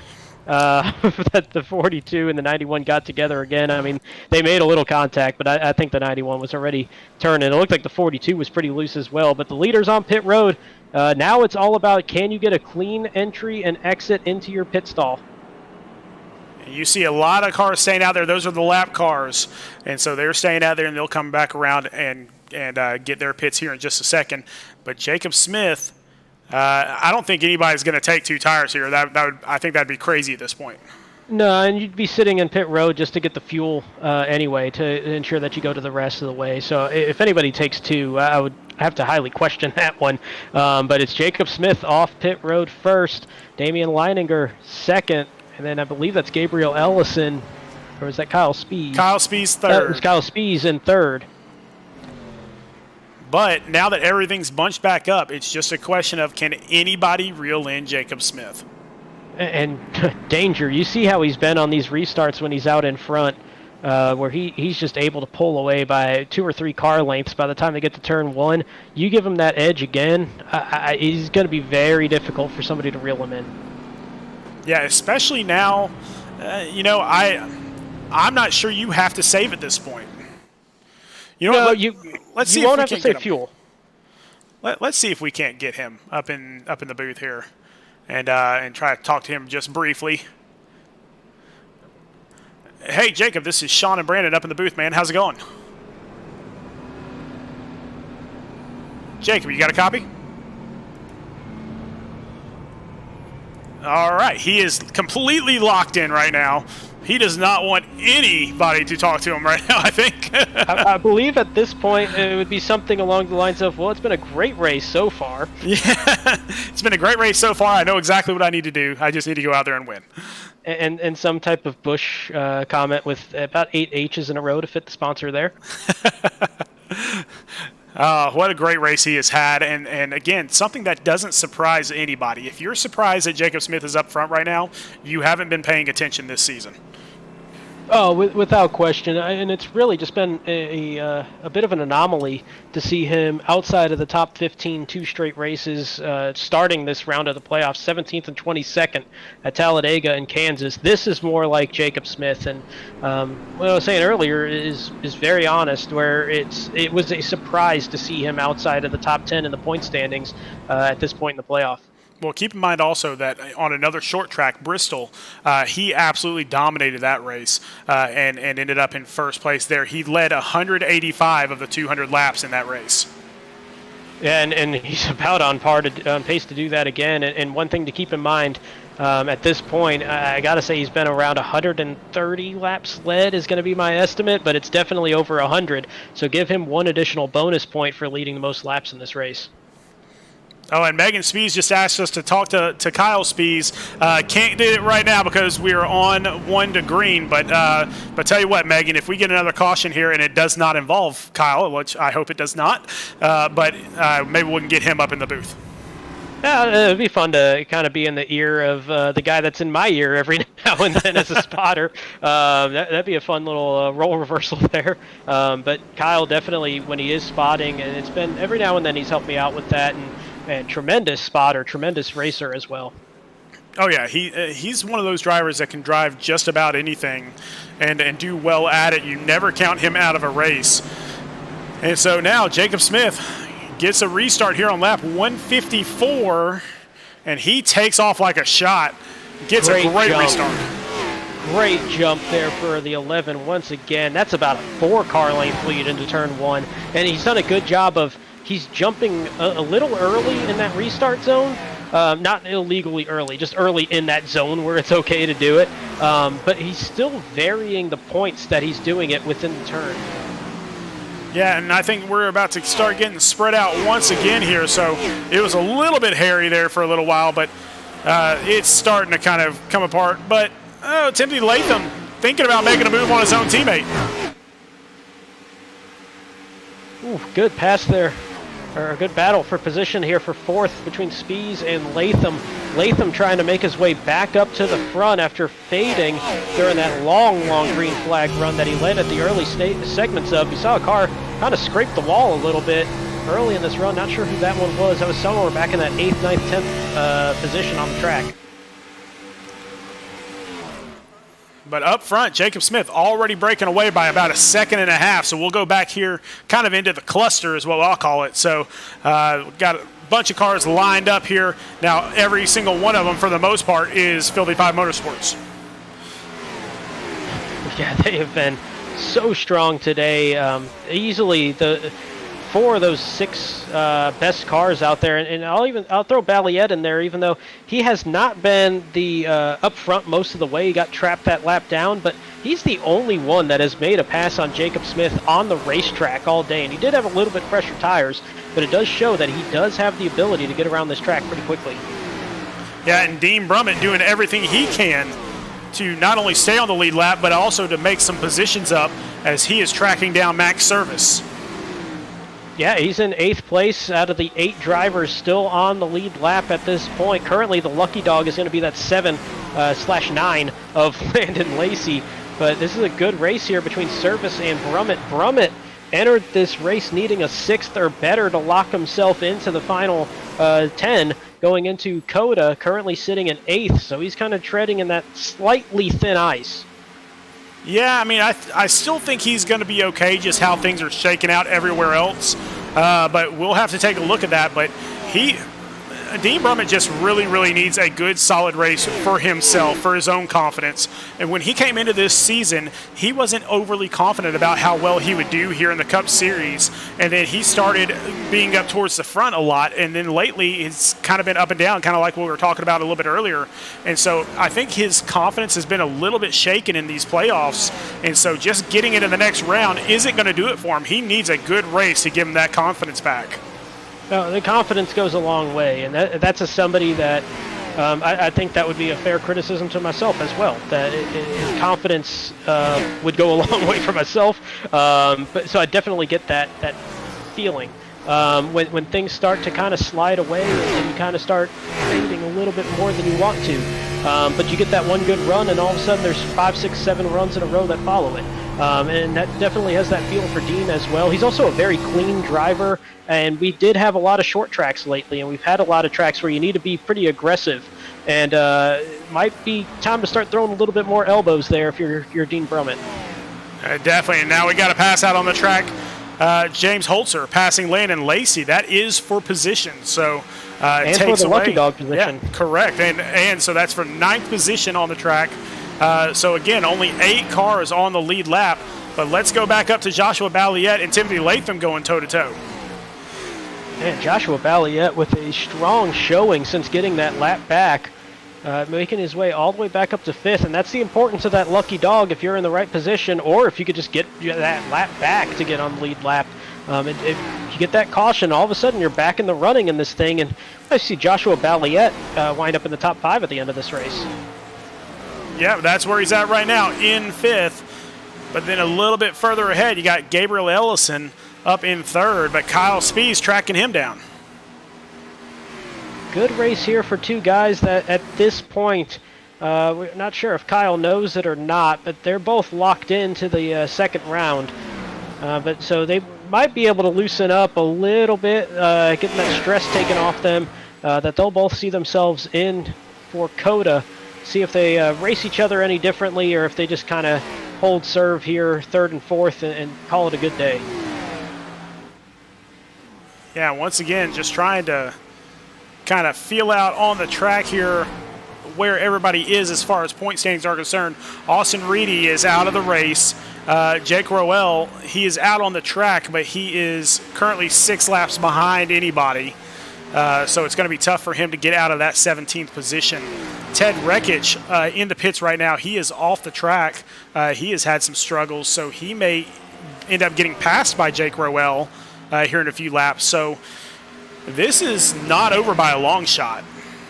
No, and if you're Ted Rekich, you're sweating bullets right now. 17 laps down in 16th.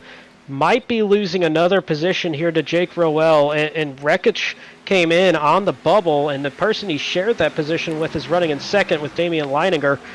This is a scary position for Ted Rekich with Jacob Smith leading. That was a driver that was 9 points behind him entering the race. Landon Lacey coming into the pits. Not sure if that's just to take another pit stop, get some fresh tires, or what's going on that one. But Jacob Smith still leading by 3 seconds. Jacob Smith way out in front, and Landon Lacey, I mean, that pit stop, he was one of 2 drivers a lap down, so that guarantees, at least for the time being, that James Holzer is going to get the lucky dog if there is another caution. And Landon Lacey actually just disconnected. He's out. Oh, my goodness. With 29 laps to go, he disconnects. That will potentially move Ted Rekich and Jake Roell up positions. Wow, that's huge. That's a bit of a game changer there. Ted Rekich might see himself stay in that top 10 from that. We'll have to see how it plays out, but that gives him a little bit more air. Well, not only that, but Scott Healy will get another position as well here in the next 3 laps. And so that'll put Scott Healy up into 12th position. Scott's working his way really close to getting that top 10 that he needs. With how this race is played out, now remember also that 10th or better is really an 11th or better because Mitch Rollo was out and did not start. So I think if you're Scott Healy, if you stay in this and don't lose another lap, don't lose another position, I think he's pretty good at this point to advance to the final 10. Just all sorts of stuff going on. Whew, we're having some fun out here at Dover tonight. But Jacob Smith, way out front. I was going to say, all this chaos and points and some on-track action kind of getting spread out, but nothing is more spread out than the lead. It's about 3 seconds from Jacob Smith back to Damien Leininger in second.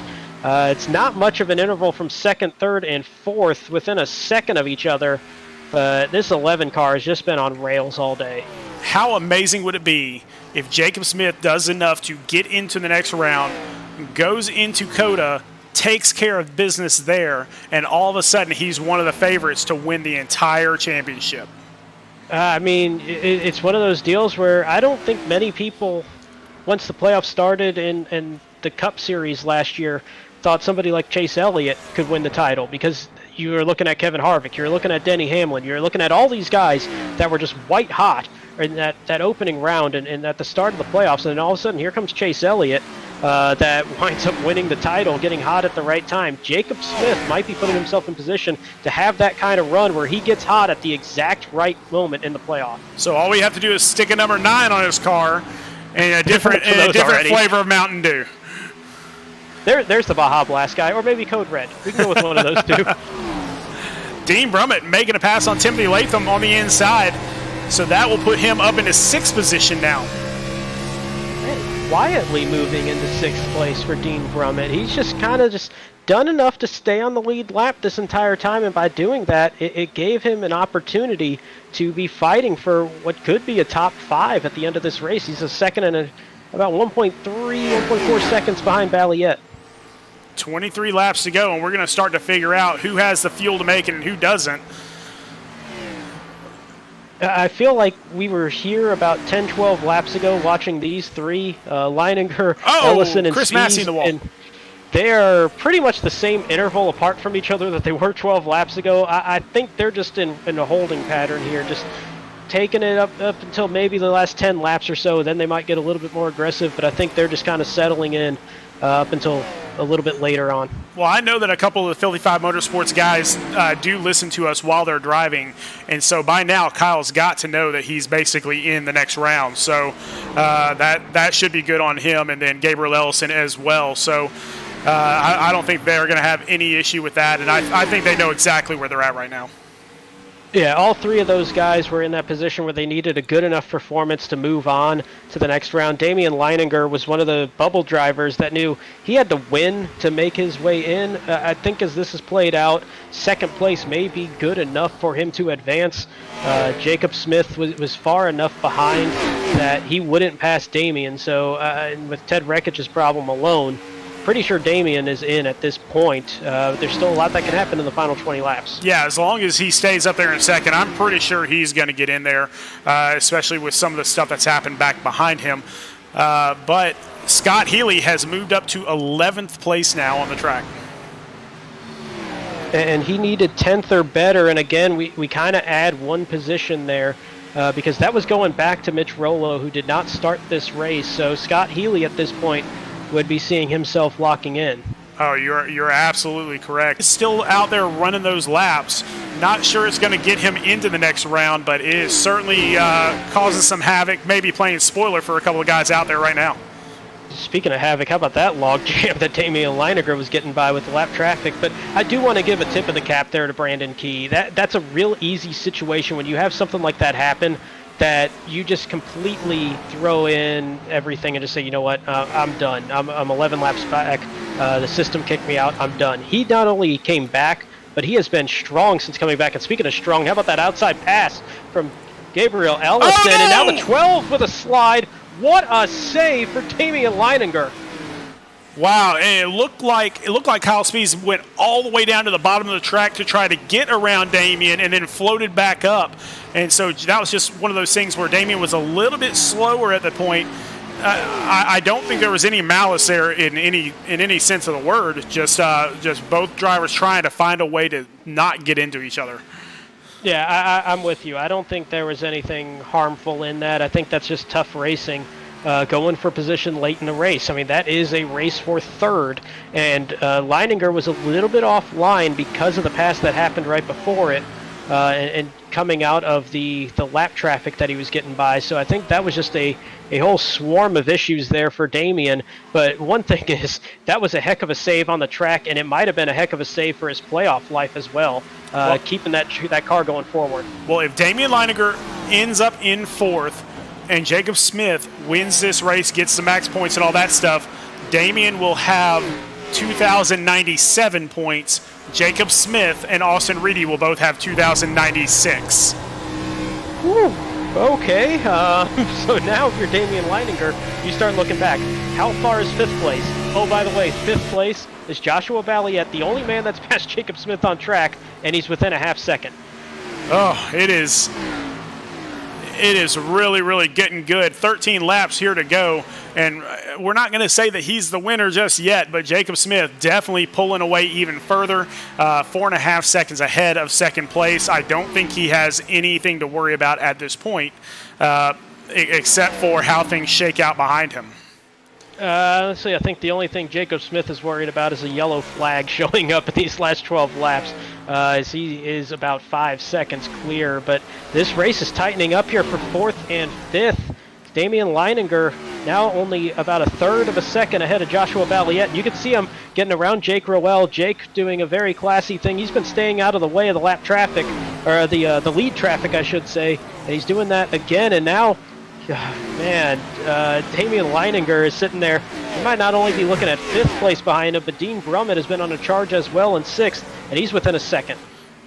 And I'm not sure if Damien Leininger actually led a lap earlier this race, because if he did, then my point standings are 1 point off, because I have not given him that bonus point yet. So I don't believe he has. I mean, again, just such a close thing. Wait, I take that back. He did during the green flag rotation. I think he did as well. I believe he did. And so if that's the case, then that means that he could be at 2098, which would put him 2 points clear of Jacob Smith and Austin Reedy. Not sure where that puts him on the leaderboard as far as top 10, but we will find out here in 9 laps. Oh, this is close. And I mean, you don't really have to keep an eye on the lead. That's still over 4 seconds, but this is the race for fourth, fifth, and sixth on the track, but also the race to advance to the final 10 going into Dakota next week. Can Damien Leininger hold on to that fourth position and the final spot, advancing forward? And taking a look at Dean Brummett. So Dean was 14 points ahead of the cut, which is now Brandon Key, because Mitch Rollo did not show up tonight. So he would need 27 points, which is a 14th point place finish, I believe. So Dean Brummett's looking really good right now. Yeah, he's looking good as long as he keeps that car on the track, which even at this point, if he lost 9 laps, he'd still be around 12th if there's no green-white checkers or anything like that. So I think he's pretty good, but may as well just keep pushing forward, and that's bad news there if you're Leininger. You don't want to see what he's seeing in the rearview mirror. He's got not one, but 2 hard-charging drivers, and now one on the inside. That's Joshua Balliet. Can he make another pass here? Move into fourth. Oh, this is the worst thing in the world for Damien, because if Balliet gets by and Dean Brummett get by, then that's a virtual tie between him and Jacob Smith and Austin Reedy. And that door on the inside is wide open. In the wall! Into the wall. Oh, and now you don't have to look too much farther, back to Max Service as well. Oh, he has got to keep Max Service behind him if he has any hope. And the good news here for Damien Leininger is behind Max Service, there's Timothy Latham 2 seconds back, and then it's all lap traffic. So the farthest he will likely fall in a worst-case scenario is 8th, unless there's a whole lot of chaos that happens in these final 4 laps. Oh, man, this is getting a little too exciting. Oh, I hope for his sake I didn't do the broadcaster jinx here on Damien Leininger, but Max Service taking a look on the inside, and the Tier 2 playoff leader is looking to get that 6th position, and it will have heavy significance to the Tier 1 playoff, if you will, and Max Service trying to get the job done on the outside. Haven't seen a whole lot of outside passes today. But we might see one here because he's got a good run out there. And Timothy Latham now about a 1.5 seconds back. He's made up a 0.5 second on these two as they race side by side. 2 laps to go, and the Service, I think, caught the wall just a little bit out of 4, and that might be the saving grace for Damien Leininger as he gets ahead and clears them. Well, going back up front, Jacob Smith coming around turns 3 and 4, and he's going to grab the white flag.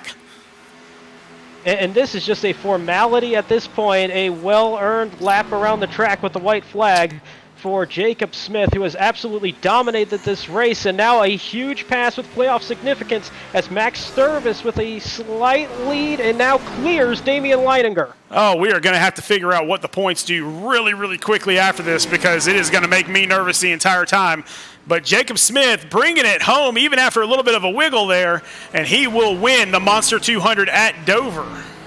Yeah, that's a tricky straightaway and exit of a turn to try to do that slide for the fans there. But well-earned win for Jacob Smith, and he will likely be seeing himself advance to the final 10. An absolute clutch performance for the driver in the 11. Gabriel Ellison, Kyle Spees, Joshua Balliet, and Dean Brummett across the line. And it was Max Service by 0.3 getting ahead of Timothy Latham. And we got some extracurricular activities here at the pit entry. And I believe that's Kyle Spees backwards there. That was Kyle Spees and Damien Leininger. The emotion's a little high here. We're going to have to check out the points here. I don't know. It is, like I said, going to be extremely tight. Just based off my simple math, I just don't know. We're going to have to get that really quickly. But Jacob Smith and his team going crazy down here on the front stretch. Huge race for Jacob Smith, and that was the race that we've all been waiting for out of him. Yeah, it's been a surprise to see him outside of the top 10 today. No surprise at all to see a driver like Jacob Smith not just win this thing, but win this one going away. That was one of the most convincing wins I think we've ever seen in SR, and honestly, that was about 180-something laps led. Yeah, and again, his other huge win at Bristol, another short track where he led most of the laps there as well. So this is a short track king here. Yeah, and so pretty darn good at road courses. So kind of getting that nice little confidence boost going into Circuit of the Americas. So we might be seeing a huge ride of momentum here for Jacob Smith in that 11. Well, let's check out our results, as it looks like his car has blown up, but Jacob Smith in first, and we'll have to see what that does for him as far as the playoffs are concerned. Gabriel Ellison and Kyle Spees from Filthy 5 Motorsports in second and third. Joshua Balliet from Tank Racing in fourth, and Dean Brummett brings it home in fifth for Roell Smith Racing. A nice comeback from there. Max Service looks like he'll continue to lead the Tier 2 standings as he finishes in 6th. Damien Leininger currently in the sweat position as he's in 7th today. Timothy Latham rounding out the cars on the lead lap in 8th. James Holzer and Scott Kalal round out the top 10. Yeah, and then we got Scott Healy in 11th for Roell Smith Racing. Shane Good in 12th for Roell Smith Racing. Chris Massey in 13th for Bronco Motorsports. Brandon Key in 14th for Rev Racing. And then Ted Reckage from Team SRN, they're in 15th. And then it was a group of hard luck drivers today with Jake Roell in 16th, Landon Lacey in 17th, Austin Reedy in 18th, Seth Berger 19th, and Jordan Bain, our 20th place finisher. All 5 of them with pretty significant issues on the track at some point today.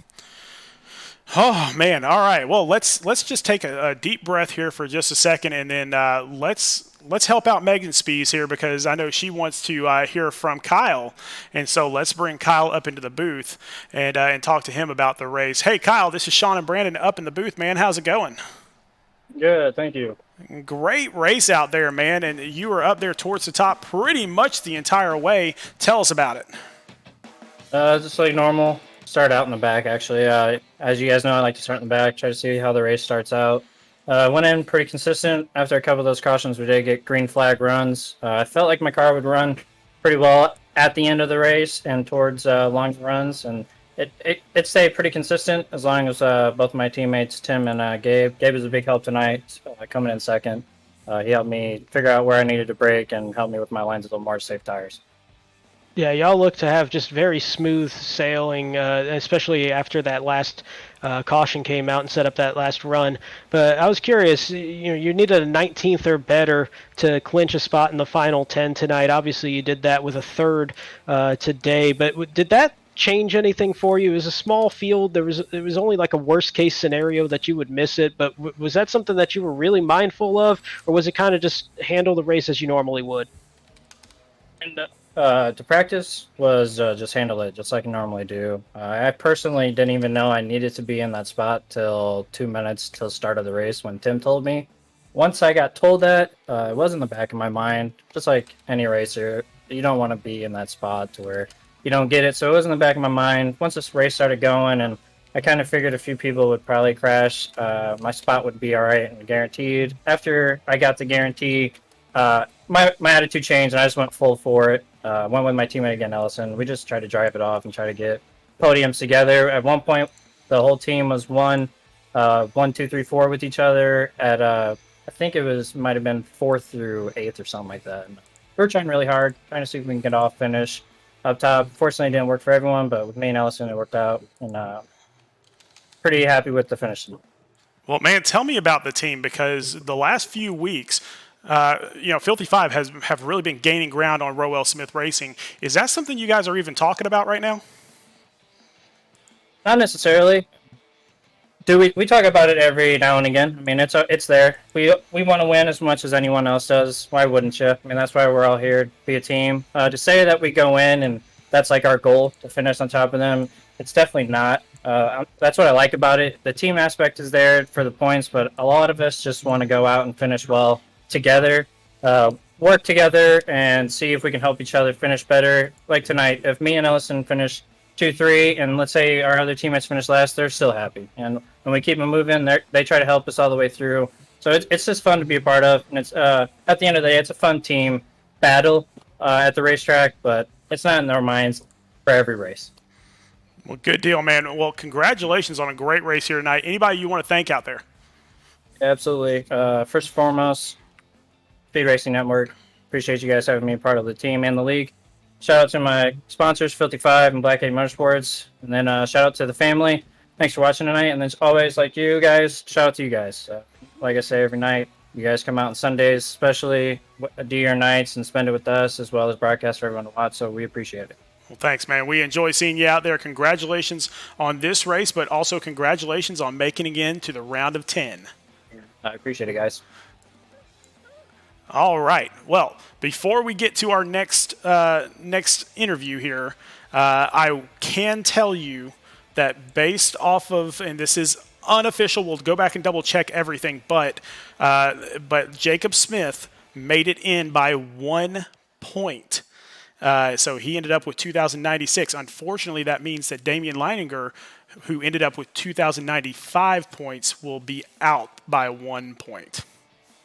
Oh my goodness, that's we were talking about that little bit of extracurricular and the emotions running high, and that's a tough one to swallow there if you're 1 point out. Obviously, that's still all being nailed down. But man, alive, that's tough. Oh yeah, it is. That is definitely going to hurt. But let's see if we can't get Gabriel Ellison up here with yet another top 10 for Gabriel Ellison. And Gabriel, you're here with myself and Brandon Domingue. Man, tell us about it. This is, I believe, this is your 14th race and 14th top 10 in a row. Yeah, man. I'll tell you, that was a hard-fought one right there. I mean, that's one of the toughest car track combos that I've driven on here. It was a handful the whole time. Everybody sliding tight. It was all over the place. That was a really good time. It's just absolutely impressive that 14 races, 14 consecutive top 10s, and it's actually you and your teammate Kyle, the only two that went top 5 in all 3 of the races in this round.